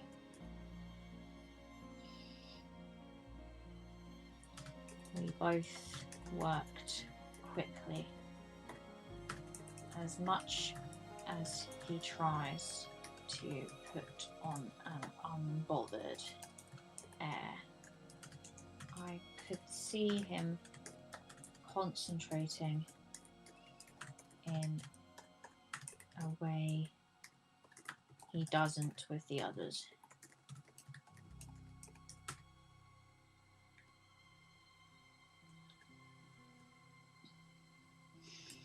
He's looking to outdo me.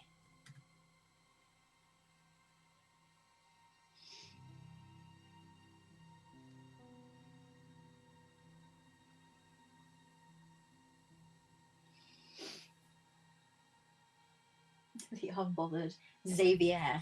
Exactly.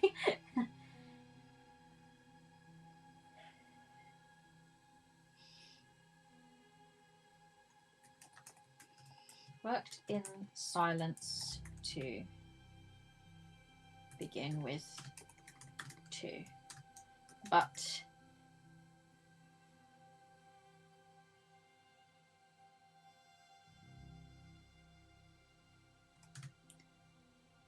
divination requires communication, and so it couldn't last long.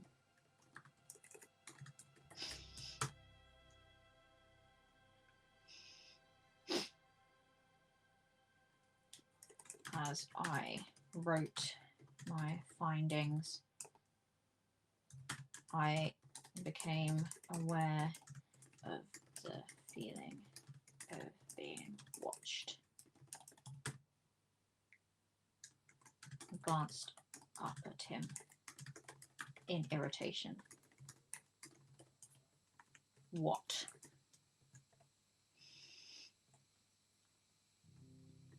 You do that well, he offered, gesturing at my scribbled fortunes. Do you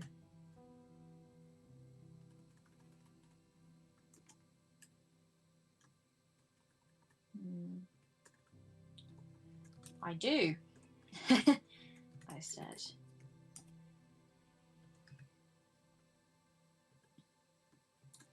It's almost as if I'm actually good at this.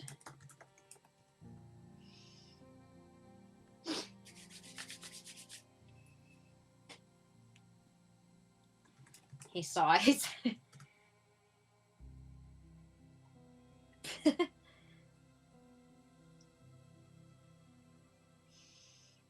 And so humble too.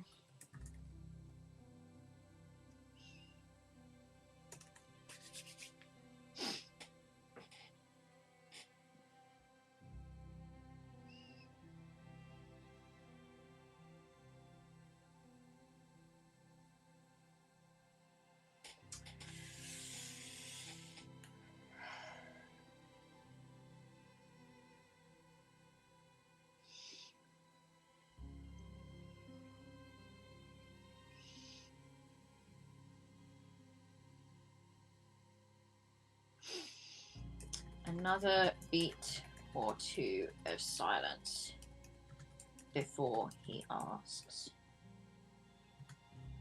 "Are you angry at me.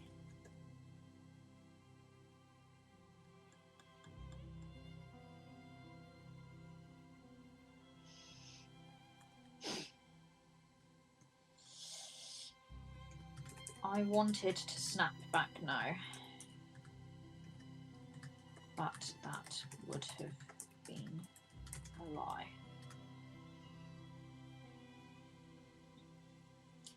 I was angry at him. Angry that he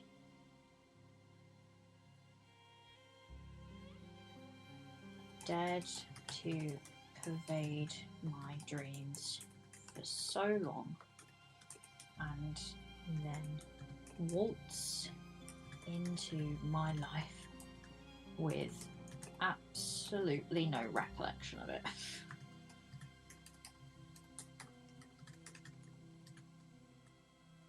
That he treats me like a stranger.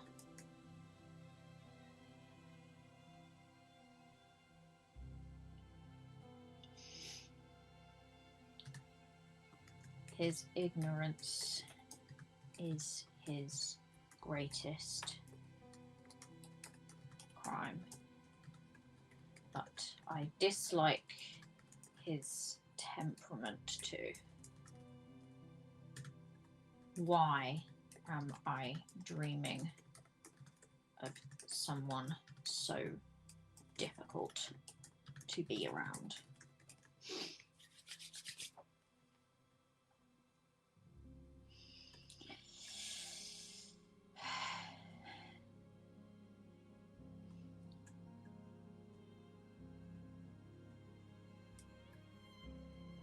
What is the point of me answering? Can you not just read it in my mind?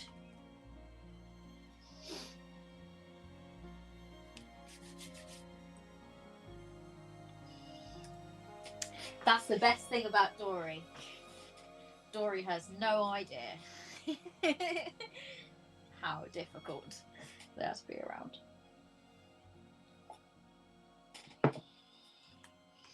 He mistakes this for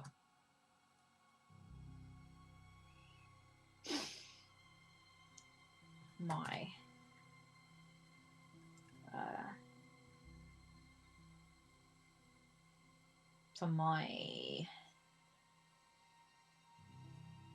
answer.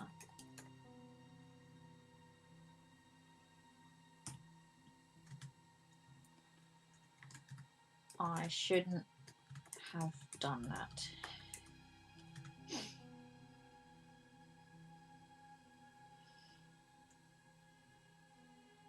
I just worried that you'd be in trouble later if you told a lie at the beginning.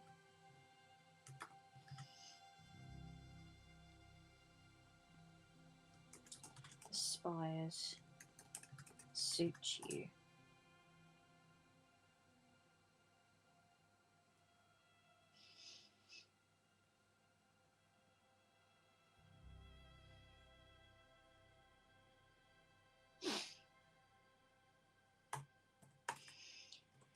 Yes, and I'm sure you're thrilled to be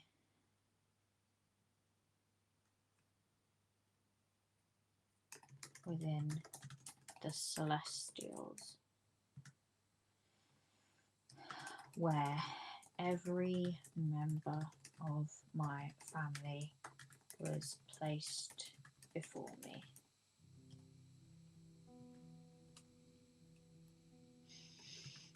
I was saying too much, but I couldn't help it. His usually solemn expression seemed taken aback, but turned to out right stunned when I remembered his sorting properly. Except you're not. Are you happy to be celestial?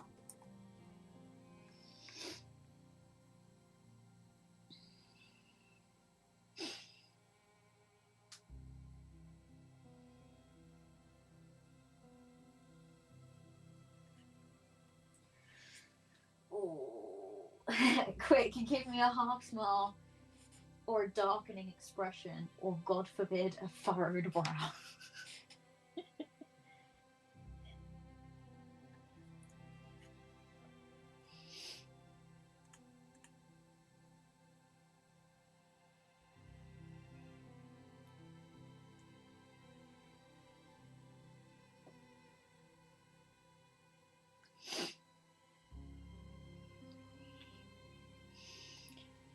Too late did I realise that both our hands were placed upon the book as understanding blossomed between us for just a small moment.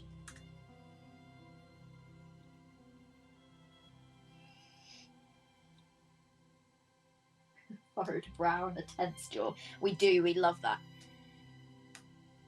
Oh, yeah. Oh, gosh, 9:20.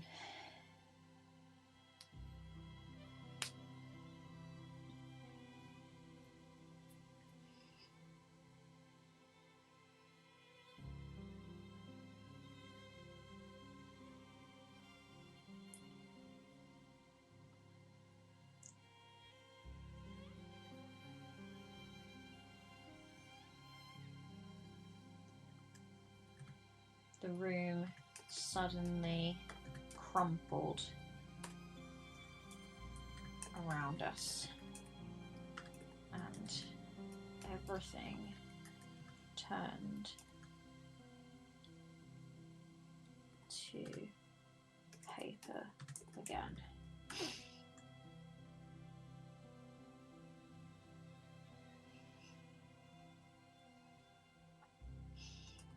The desks, the chairs, folding like origami in on itself. But something else combined with my magic. The inks were aflame.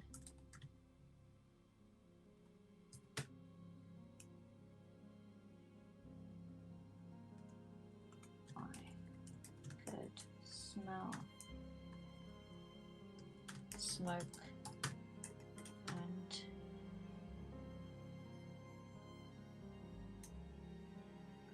every movement rang with a hollow metallic clang. I saw the two of us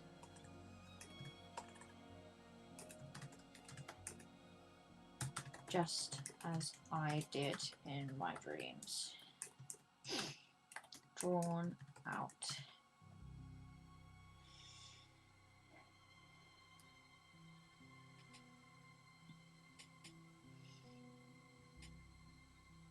In burning ink and running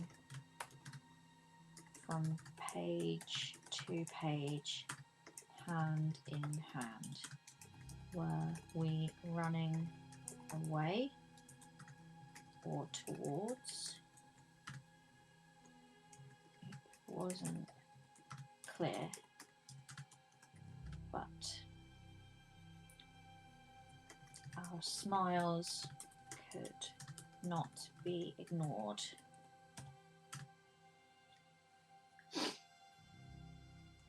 Our fear too.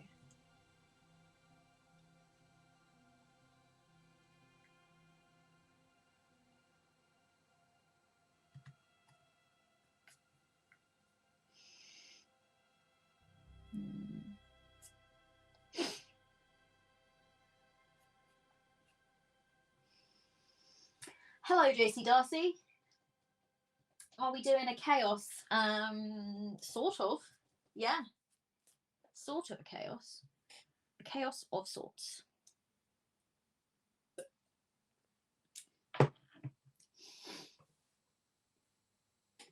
It you, JC Darcy. Okay.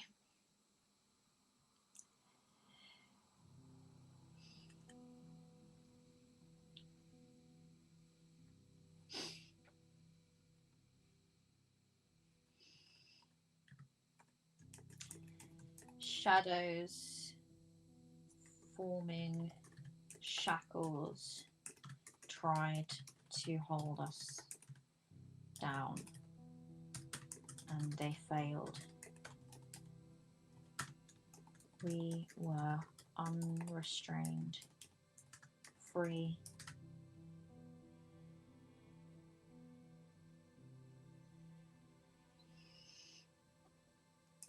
As light as air, and Xavier could see it too.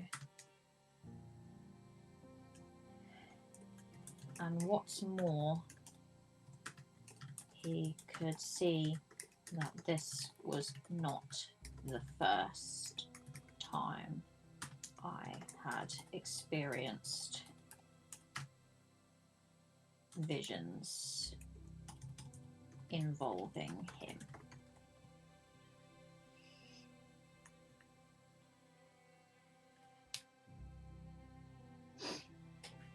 What tarot deck am I using? That is the most important question. I am using this tarot deck. Oh no, that's going to come out the other way. The Wild Unknown. The Wild Unknown by Kim Kranz. And I'm going to show you some of the cards that I've pulled so you can see. Some of the beautiful artwork.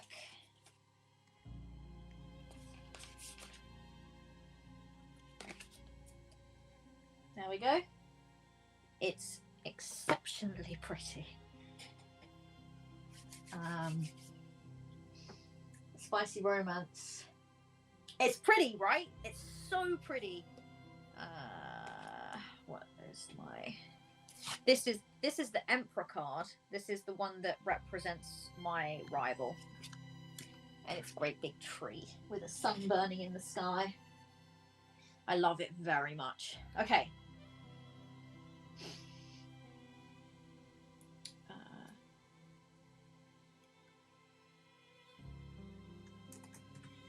We burst from the pages before he could speak. The rest of the students watched in shock, and Professor, oh my goodness, what was her name again? Marwood clapped her hands together in delight. Naturals, you're both naturals.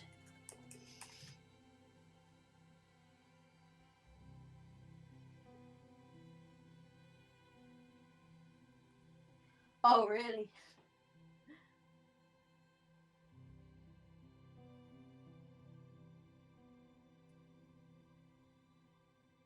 Tower. Oh my god.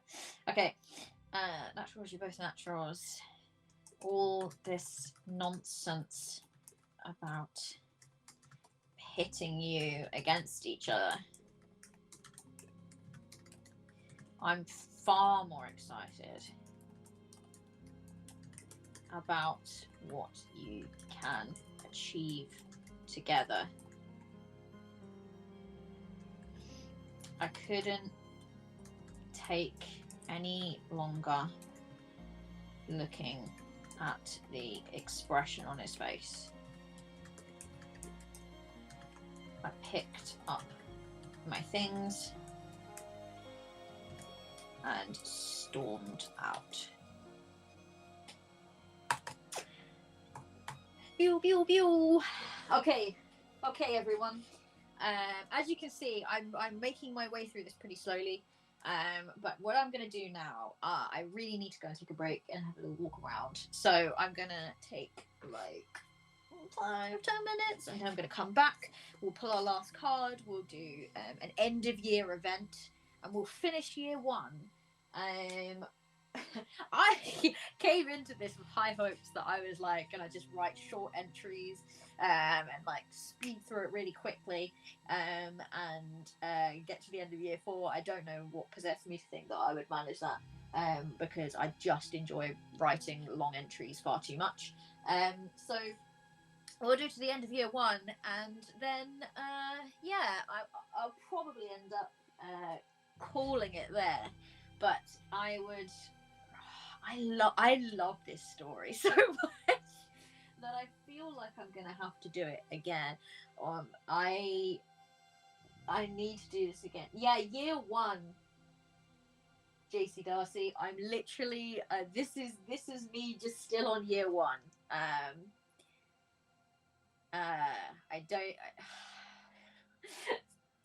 Look.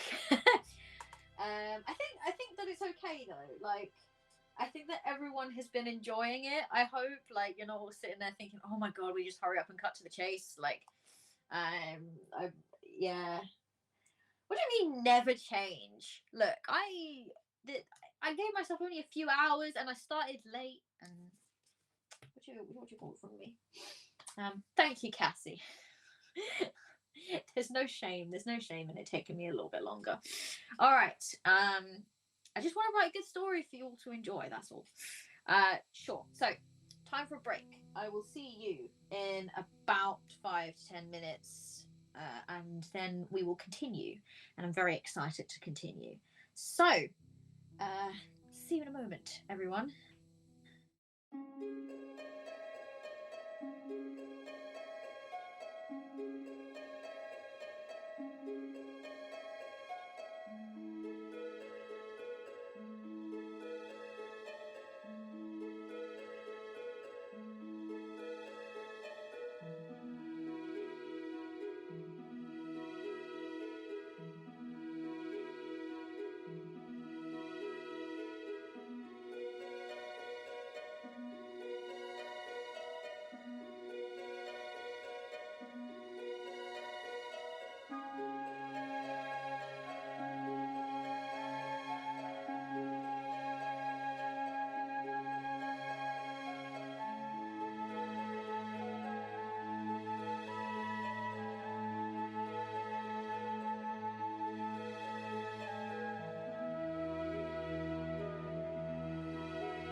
everyone, I'm back, and this time I'm joined with the star of the show,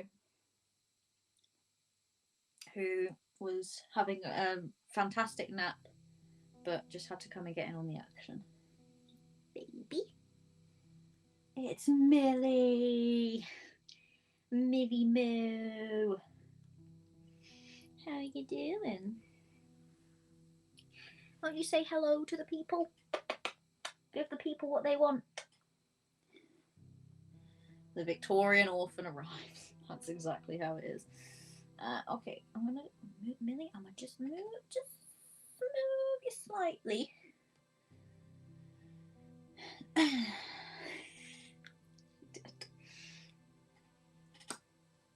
I kissed that tail too, because she got a cute tail. Right, are you gonna settle down? I doubt the answer is yes. Do not. Oh boy, this cat represents chaos.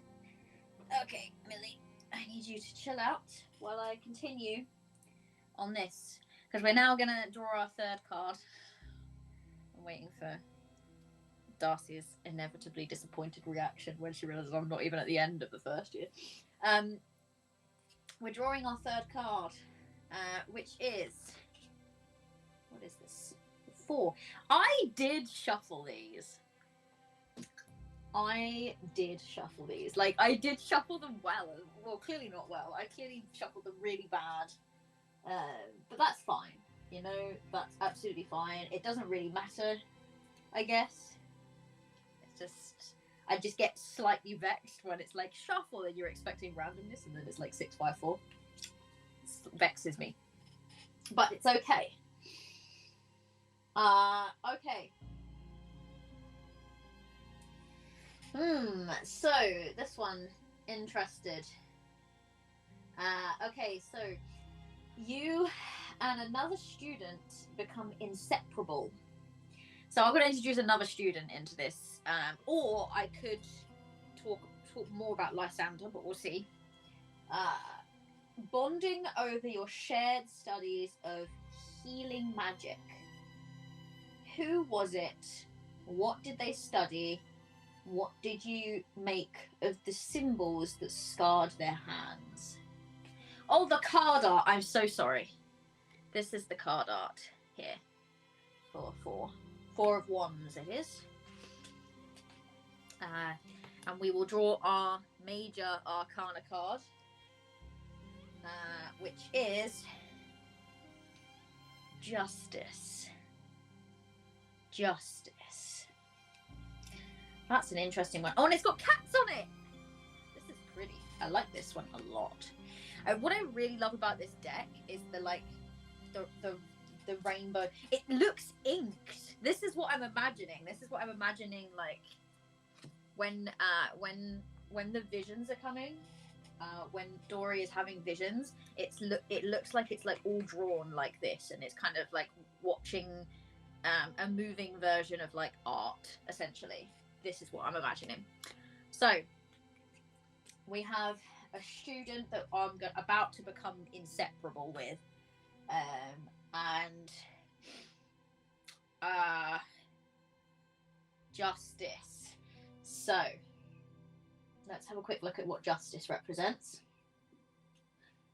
Justice is courage, paranoia, energy, rage. I feel like, cause I wanted a little bit more rival content. I'm not gonna lie. So I feel like what I'm gonna do is have this student is going to maybe know something about the rival, or the rival's backstory that I don't yet. So let's write this down. Oh, I'm so disappointed that it's 654. Like, for goodness sake. Okay.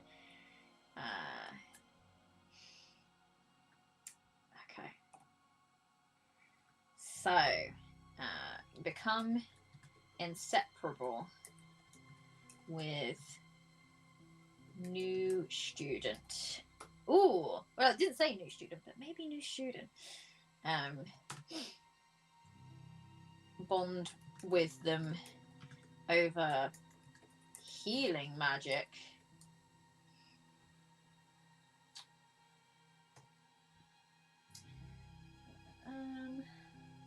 Wands. Who is it? What did they study?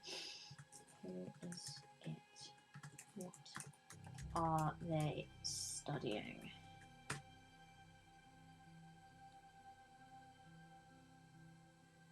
What do you make of the symbols?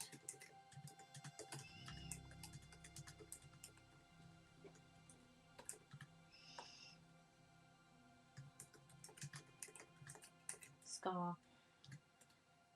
Their hands. I think I know what I'm going to do with this character. Okay. Then we have justice.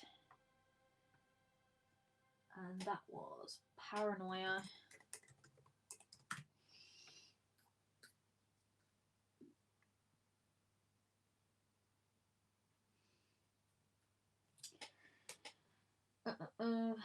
Oh, courage, paranoia, energy, rage. Courage, energy, rage. All right, let's create then. Let's create our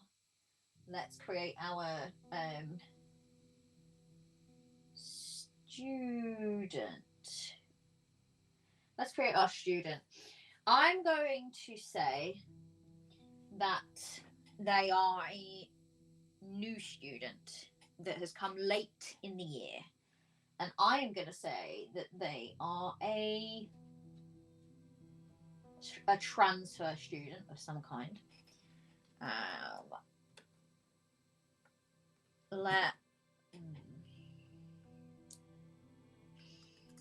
Transfer student.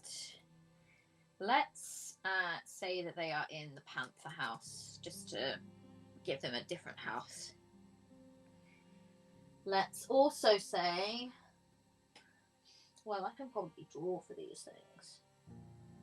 Let's also say that they are, see, the age doesn't really matter, like, so you are called upon in your early 20s, but like your age is different. It's not necessarily that like you're 21 years old and then you're 24. Like, I imagine that Dori is actually kind of approaching, is mid 20s at this point, because they were called late, later than the rest of their family. So I'm going to say that this person is in an a more advanced year. So let's go third year.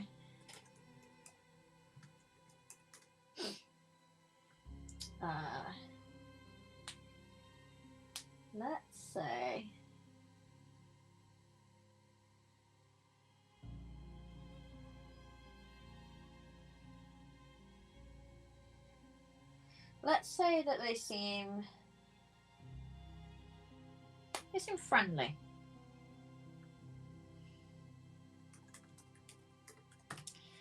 And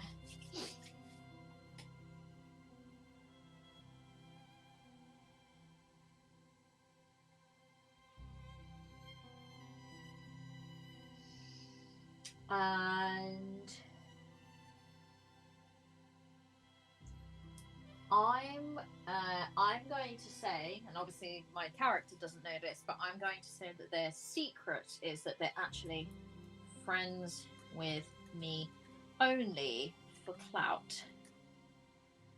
So there's that. All right. They're not going to be called Sybil Marwood, however. I'm going to call them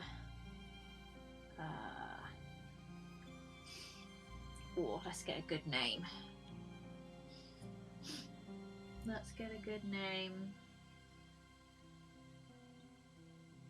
Beatrix.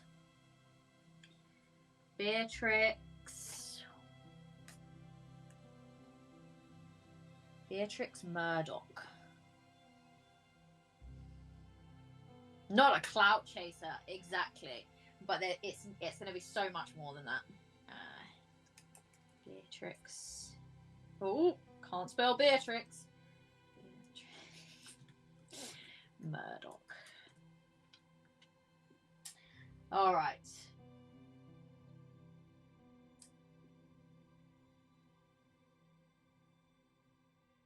Yeah, why not? I don't know why I've got Marwood still there. And we'll go with she, her. We'll go with she, her. Okay, Beatrix. What's the crack with you? So,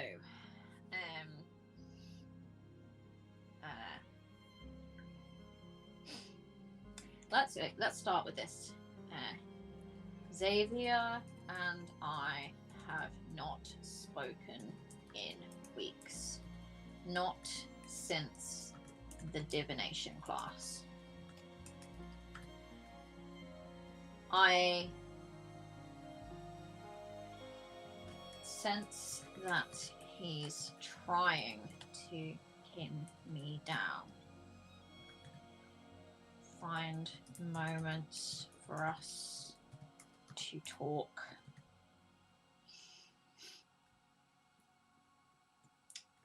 I feel his eyes on me every time we are in a room together.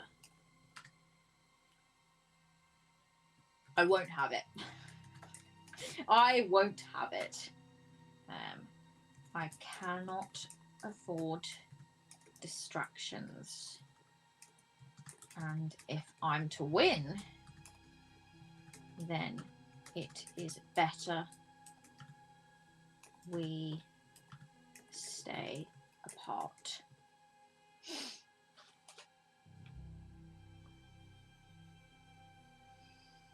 Oh, Beatrix is a lovely name. I do really enjoy that name. Best as we stay apart. I don't know what I'm doing here. I'm not separating this very well. Okay. I thought nothing could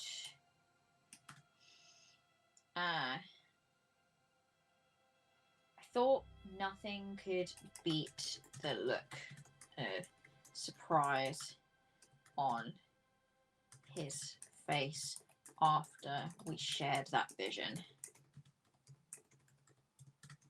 After he realized I'd dreamed of him before. I was proven wrong by the arrival of Beatrix Murdoch. She is a transfer student, matching our prowess, if not exceeding it, thanks to her developed years of study.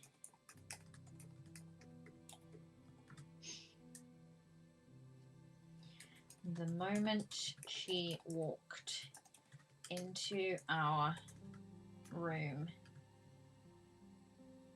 where we were, into our classroom,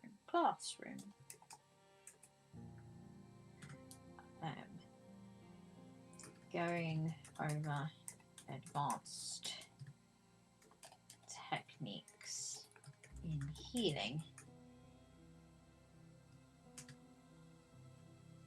Xavier was not himself in the slightest.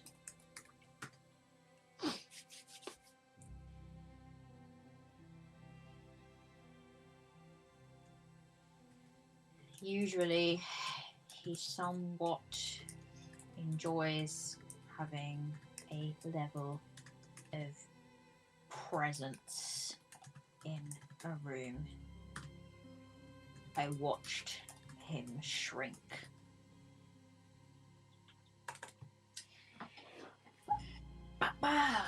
Beatrix Murdoch.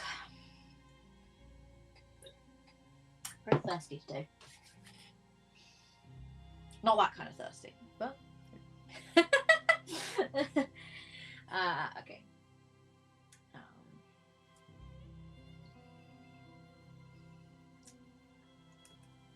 She's pretty. Long red hair. Freckles. And a winning smile. She smiled at all of us. And there was a collective gasp of sorts.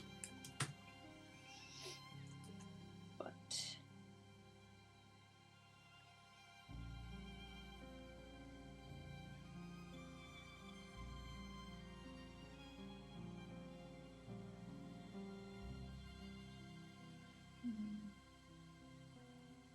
I thought perhaps Xavier was blown away by her beauty at first, but then I realized that look in his eyes was one of recognition and hostility, or at least discomfort. He doesn't want her here. This is something I could use.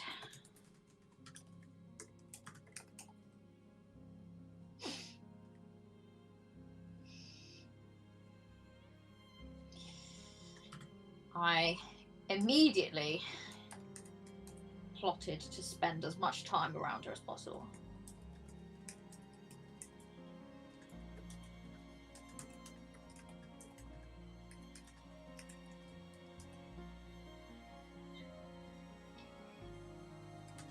And began drawing up ways that I could do that.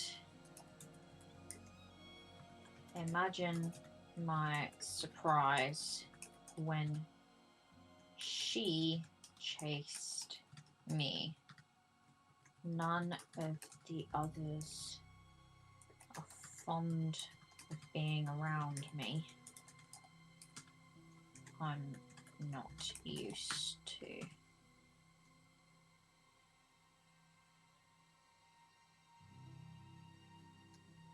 The opposite being true.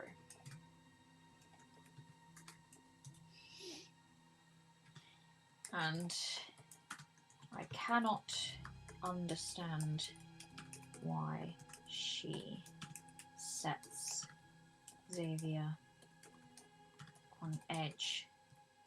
She seems friendly, very open with her feelings.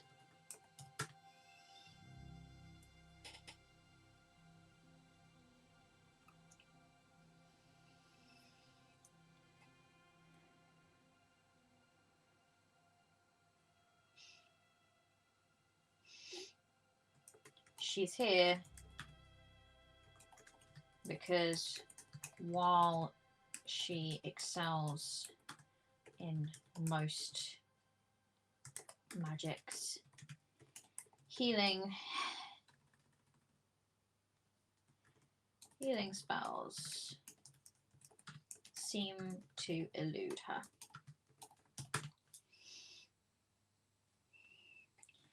I soon learn why this is of particular import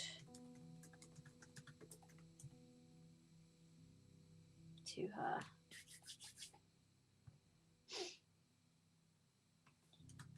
Her hands are burnt, covered in scars.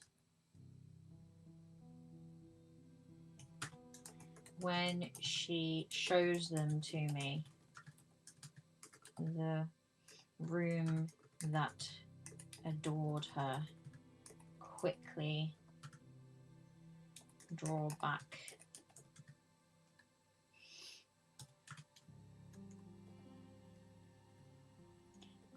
But I do not.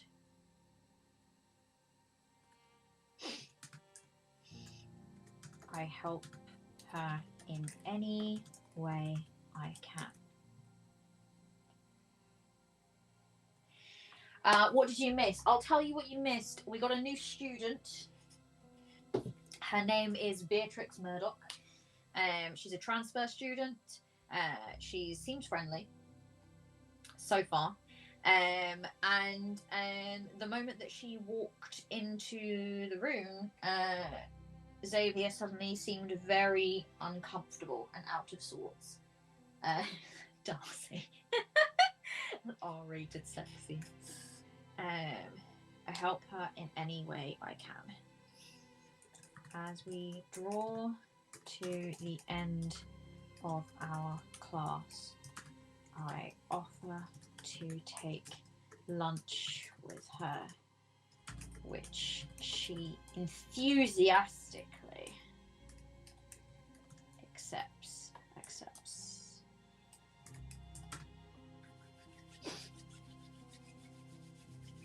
Xavier and Penny down. She enthusiastically accepts. I grow bold and ask if she knows Xavier.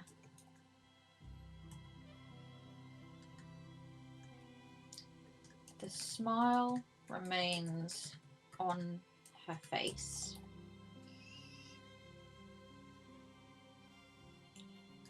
But it doesn't meet her eyes.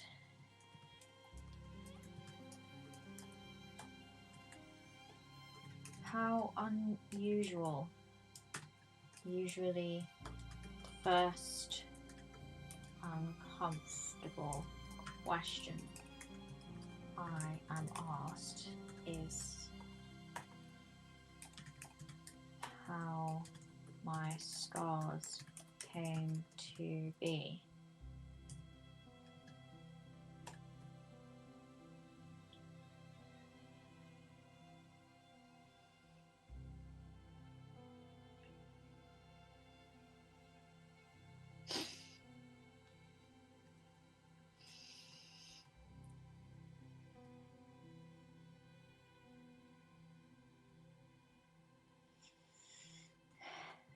I've never seen him so vexed.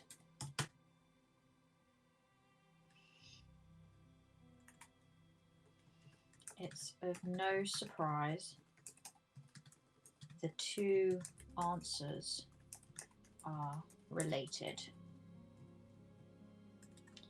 I frown.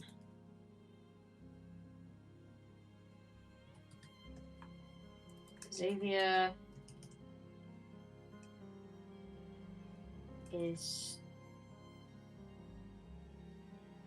related to the scars on your hand.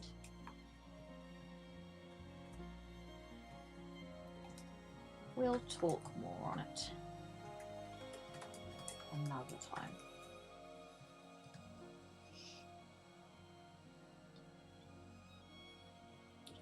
But needless to say, Xavier and I do not get on.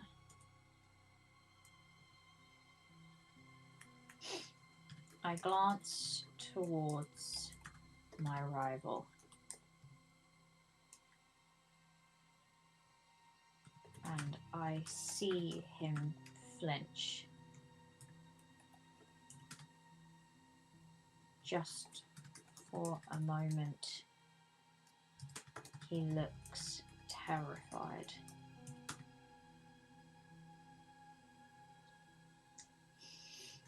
I smile. Well then, I think you and I most certainly will. Yeah. Yeah. All right, I've made a new friend. Definitely not drawing me towards romance with my rival at the moment, but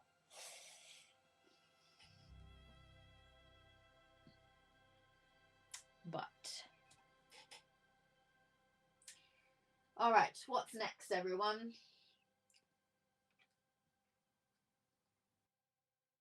I'm saying that like I'm expecting you all to know the answer. I don't expect you to know the answer. Okay, right, so I now have to draw 3 cards from the deck of wands for my rival, and I have to keep track of the cards that I've drawn. So let's rivals cards, and then I can shuffle the major arcana back into the deck. So let's draw 3 cards, and I'm going to take them from like 3 separate places. I've just been like drawing from the top, but I think it would be better if I don't do that if I've not shuffled these well. All right, so I'm probably going to do that from now on. For my rival, I drew a 7 of wands, a what's that, 9 of wands. I love the art for this. Oh my god, it's beautiful. Oh, and a father of wands. Look at that snake, which I think is the king. Smooches or maybe murder. All right, so 7, 9, and king. I need to check that actually. I'm gonna just check in this deck here because I'm gonna end up shuffling it anyway. Yeah, king, queen. Okay. Okay.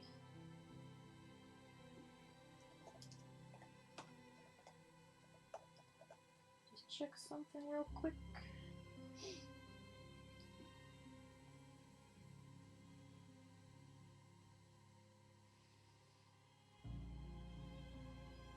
Yeah, that's right.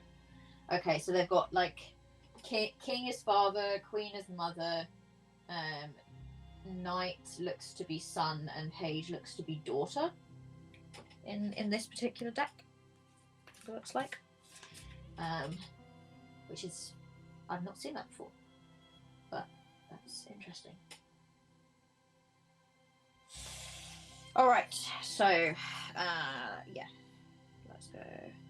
That's 7, 1, 9 wands, king wands. All right, so I've done that.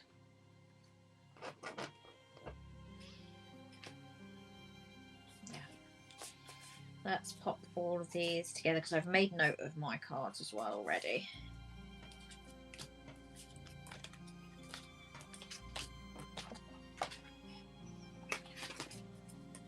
And then we've got a final prompt for the end of the year, which is, you had a break between your first and second year. How did you spend your downtime? Did you miss having access to magic, or did you remain at Brackroot Academy? Ooh. What did your rival do during this time? What do you reckon? I think I mean, my character would probably have remained at Brackroot. There's no real reason to go back home So I think my character would probably have remained in the school, and I feel like then maybe my rival did too. Like, why not? And this bit is like a little bit of like open-ended. There's no like you know, draw for a prompt or anything like that. You kind of just write as to like how that small amount of time took place. So get to the end of the year. So let's do it. Downtime between years.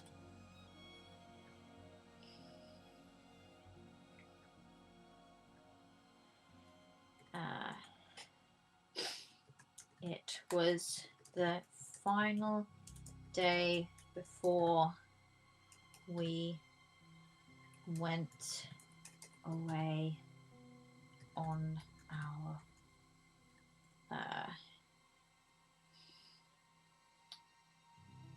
break that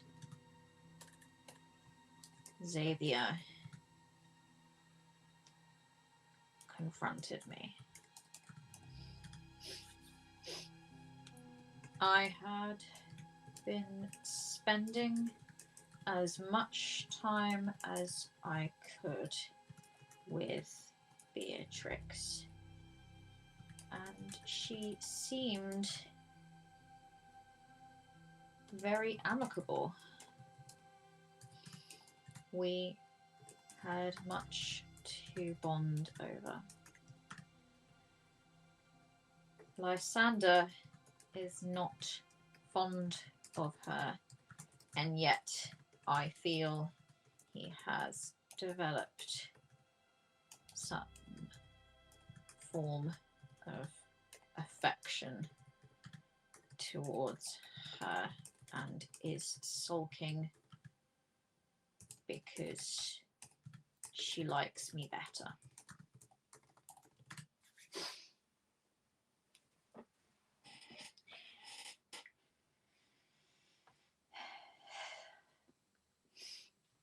Beatrix has proven an invaluable friend and resource. As it turns out, her family share a deep history with Xavier's. She has been vague on the details of their shared memories. I imagine it causes her much pain to bring them up.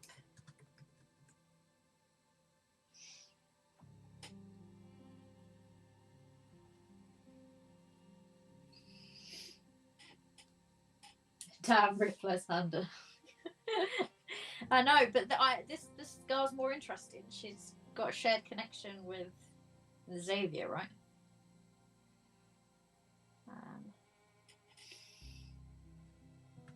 But she has insinuated that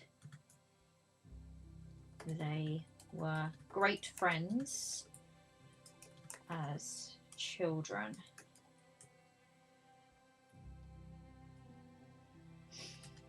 Before there was a terrible accident.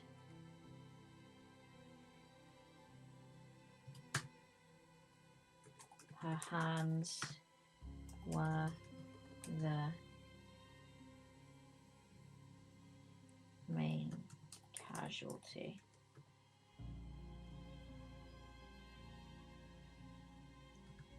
To the fire demon that tore its way quickly through her property. Property? Family's estate.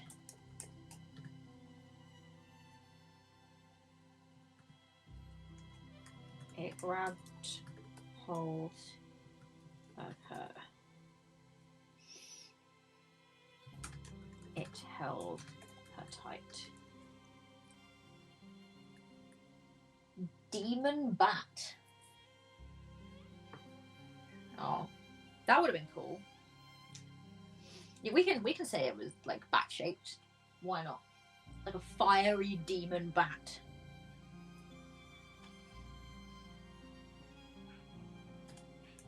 She was rescued, of course, and survived.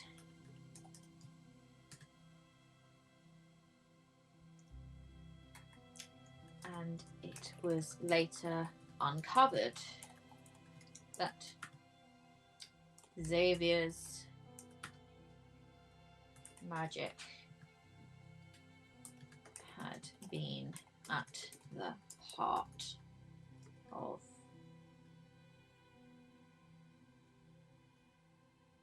the spell that released the demon.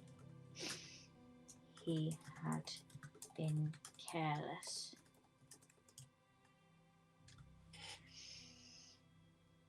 I approached her words with skepticism, as Xavier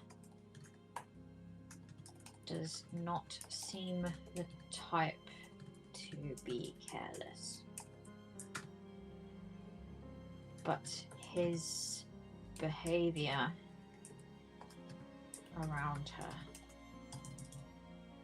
is it guilt?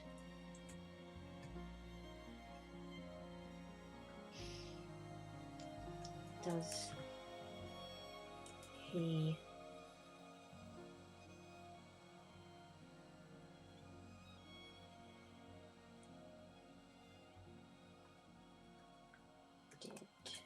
he really do this?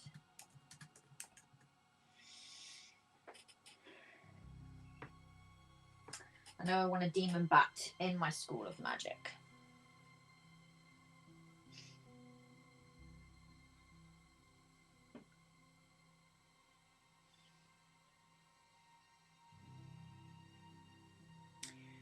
I do, yeah. Well, maybe the bat will make a return.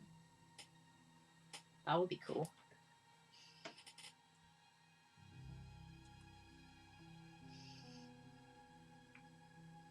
Did he really do this?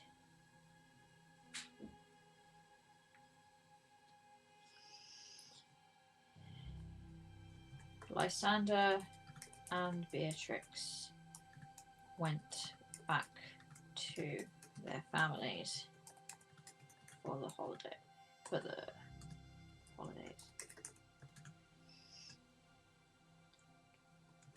I stayed. My studies are more important. My father made that quite clear in his letter.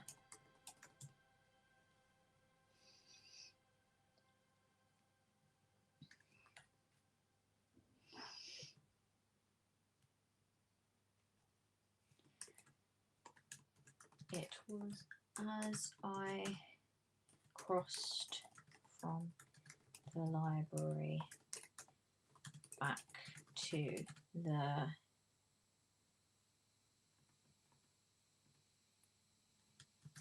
spire that I heard Xavier voice behind me.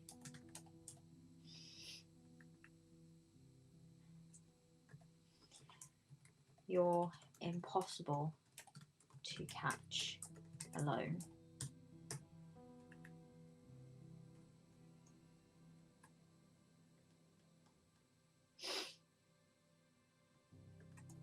Really? Then I've done an excellent job avoiding you, haven't I?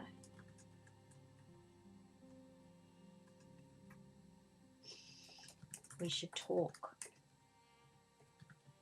He sounds pleading, and I'm not used to that. His voice is normally hard, iron, hard and steely, but now it reminds me of a melted metal ready to be shaped.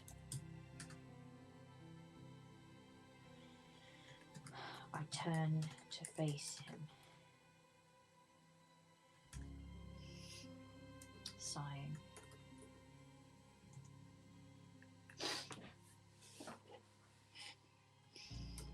Talk about what?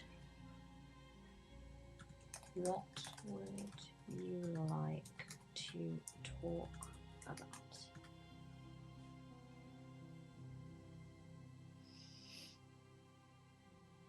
Surely you have noted by now I am not a good conversationalist. And you certainly aren't.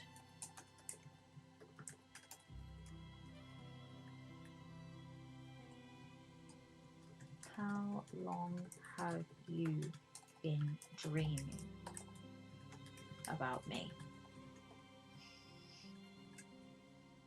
I hadn't expected him to put it so bluntly.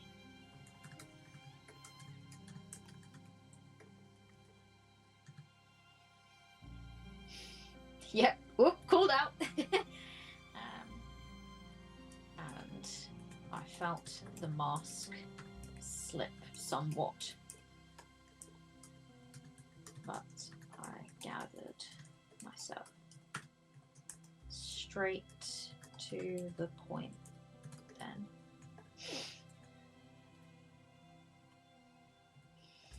You seem determined for this to be a hostile conversation.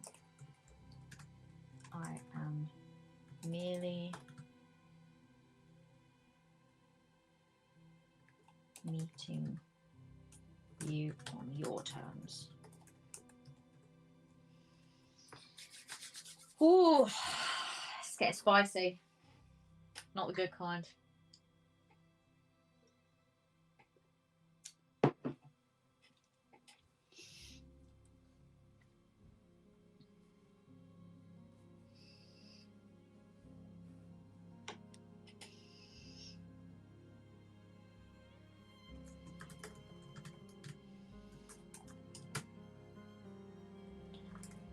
You're not the only one that can play this game, you know.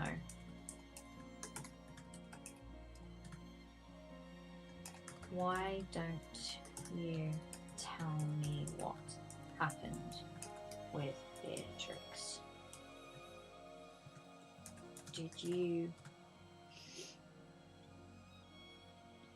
cause those scars on her hand? His face changes abruptly.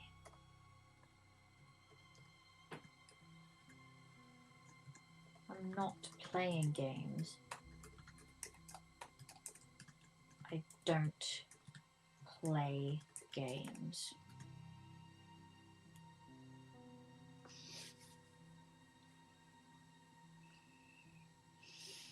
And I'm sure she's had plenty to say.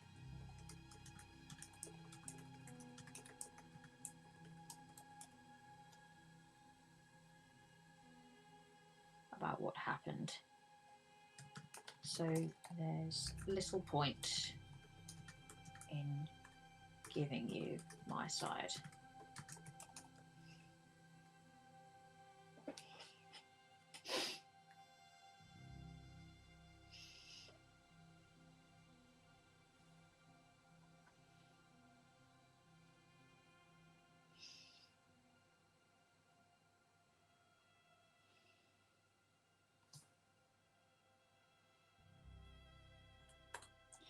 I smile sweetly. Right then. Well, I must be off. You shouldn't trust her.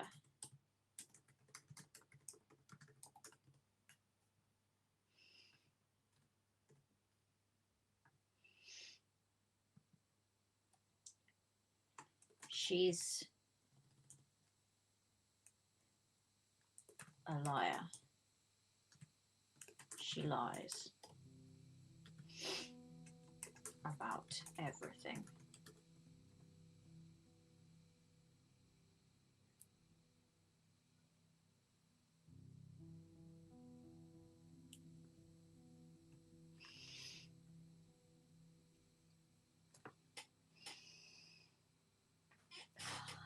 Come on, Xavier, don't let her do you dirty like that.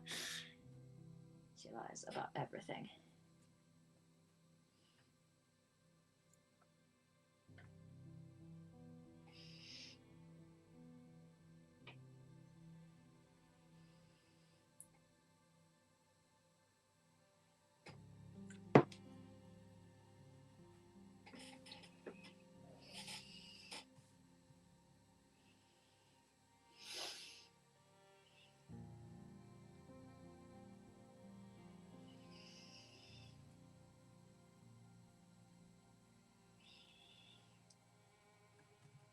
Normally, I would brush this off,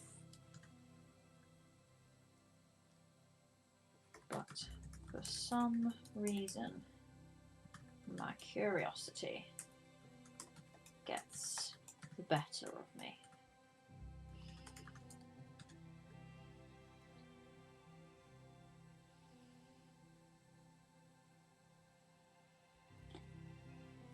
I pause for a moment. He won't proffer information easily. So this will have to be a negotiation.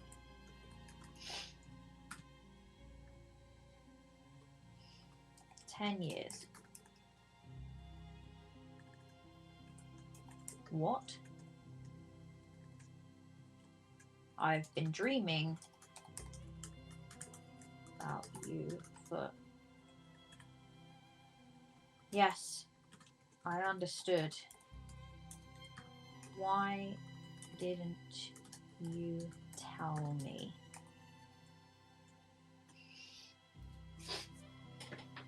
Hydrate. I'm hydrating. I've got another cup of tea here as well. Tea.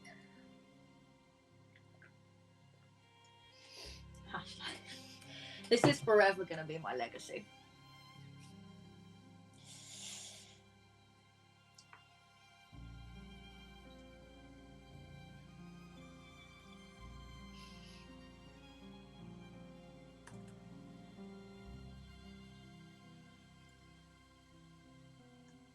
That's all I want to say about it.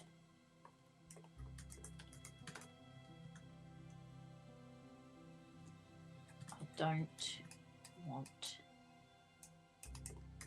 this to distract me, Xavier. I don't need more distraction from you.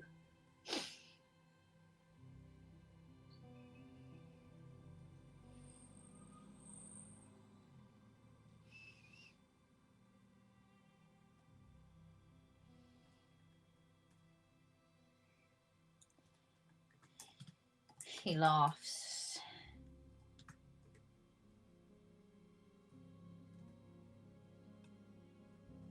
Wow. And they call me cold.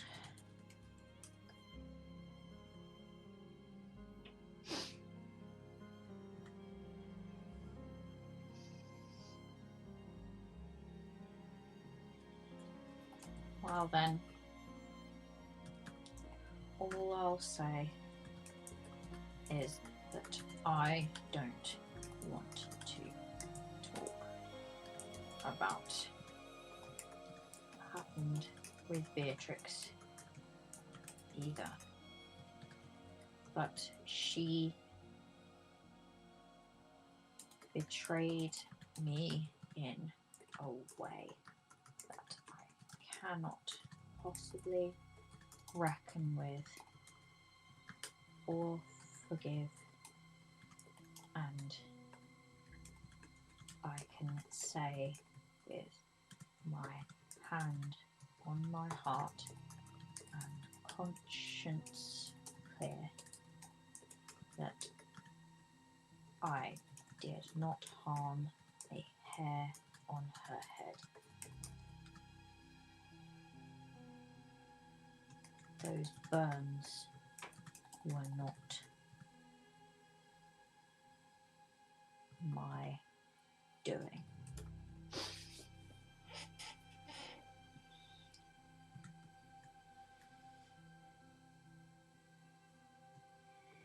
You should stay away from her if you don't want distraction.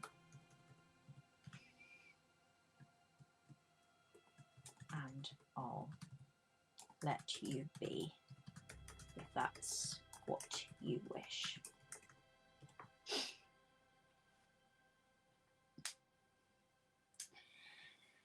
All right.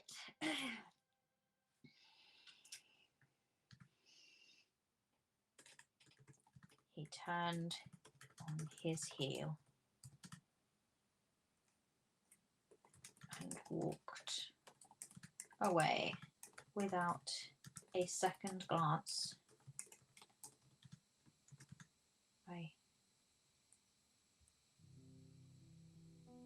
couldn't help, despite myself, feeling that I had somehow lost. Boom! Boom! Where we at? Off 20 to 11. It's 20 to 11 here in the UK. All right. Well, cool. We've reached the end of year one. This would be the point where I would normally shuffle everything up in my major arcana, and then I would begin on year two. What is it, JC Darcy? Why are you yelling at me, JC Darcy?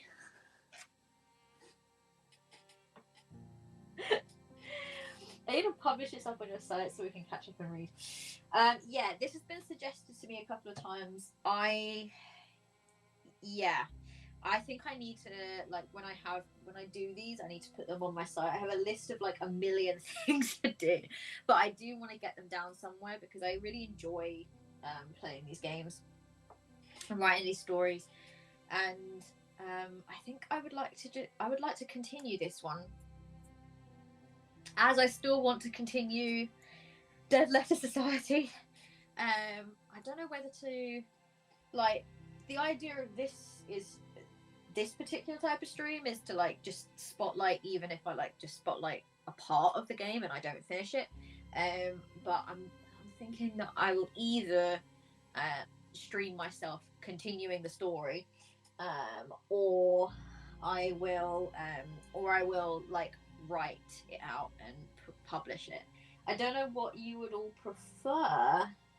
Maybe I need to put a poll out because I want to write more for Dead Letter Society as well. So because I never got to finish that either. All I'm doing with this is just creating more projects for myself, but I kind of love it. A stream for each year, yeah, that would be really fun. I want to do that. I want to do that, but It would have to come under like a co-working stream, I think. These are problems with Future Cat. Yeah. Think about it. I'll have to think about it. But I do really want to continue this. I'm really enjoying it. I'm really enjoying watching all of you enjoy it as well. So that's why I feel like a stream would be better. Like streaming more of this. Especially as you're all enjoying it so much. God, look how much I wrote. Oh my god, I'm just like looking through now. Why can't I have this much focus when I'm like doing writing projects? Why can't I like this much, like be able to concentrate this much? Holy crap, I wrote a lot. This is a few hours worth of writing. It's the enemy is to. You've been deep in the darkest academia. I have. Yeah, it's really good. This is such fun. All right, everyone. I'm gonna head out then. Is there anyone that we can? Yeah, we can raid. We can raid the person that was in the chat with us actually for a little bit. We can raid Steampunk Unicorn Studio. Another cat. Yeah, I hope you all enjoyed this. Cassie, I don't know if you're still there or if you're doing other things, but thank you for coming along. And I hope that you enjoyed it too. I'm at least gonna like try and put this out for people to read, and then I will like update it as a living document. And I'll probably stream myself doing that just because I really like streaming these, and it gives me something to kind of focus on and work on. And actually I think like if I did this for co-working it would be better because I clearly can focus on this better. Cool. Right, well let's get the raid going.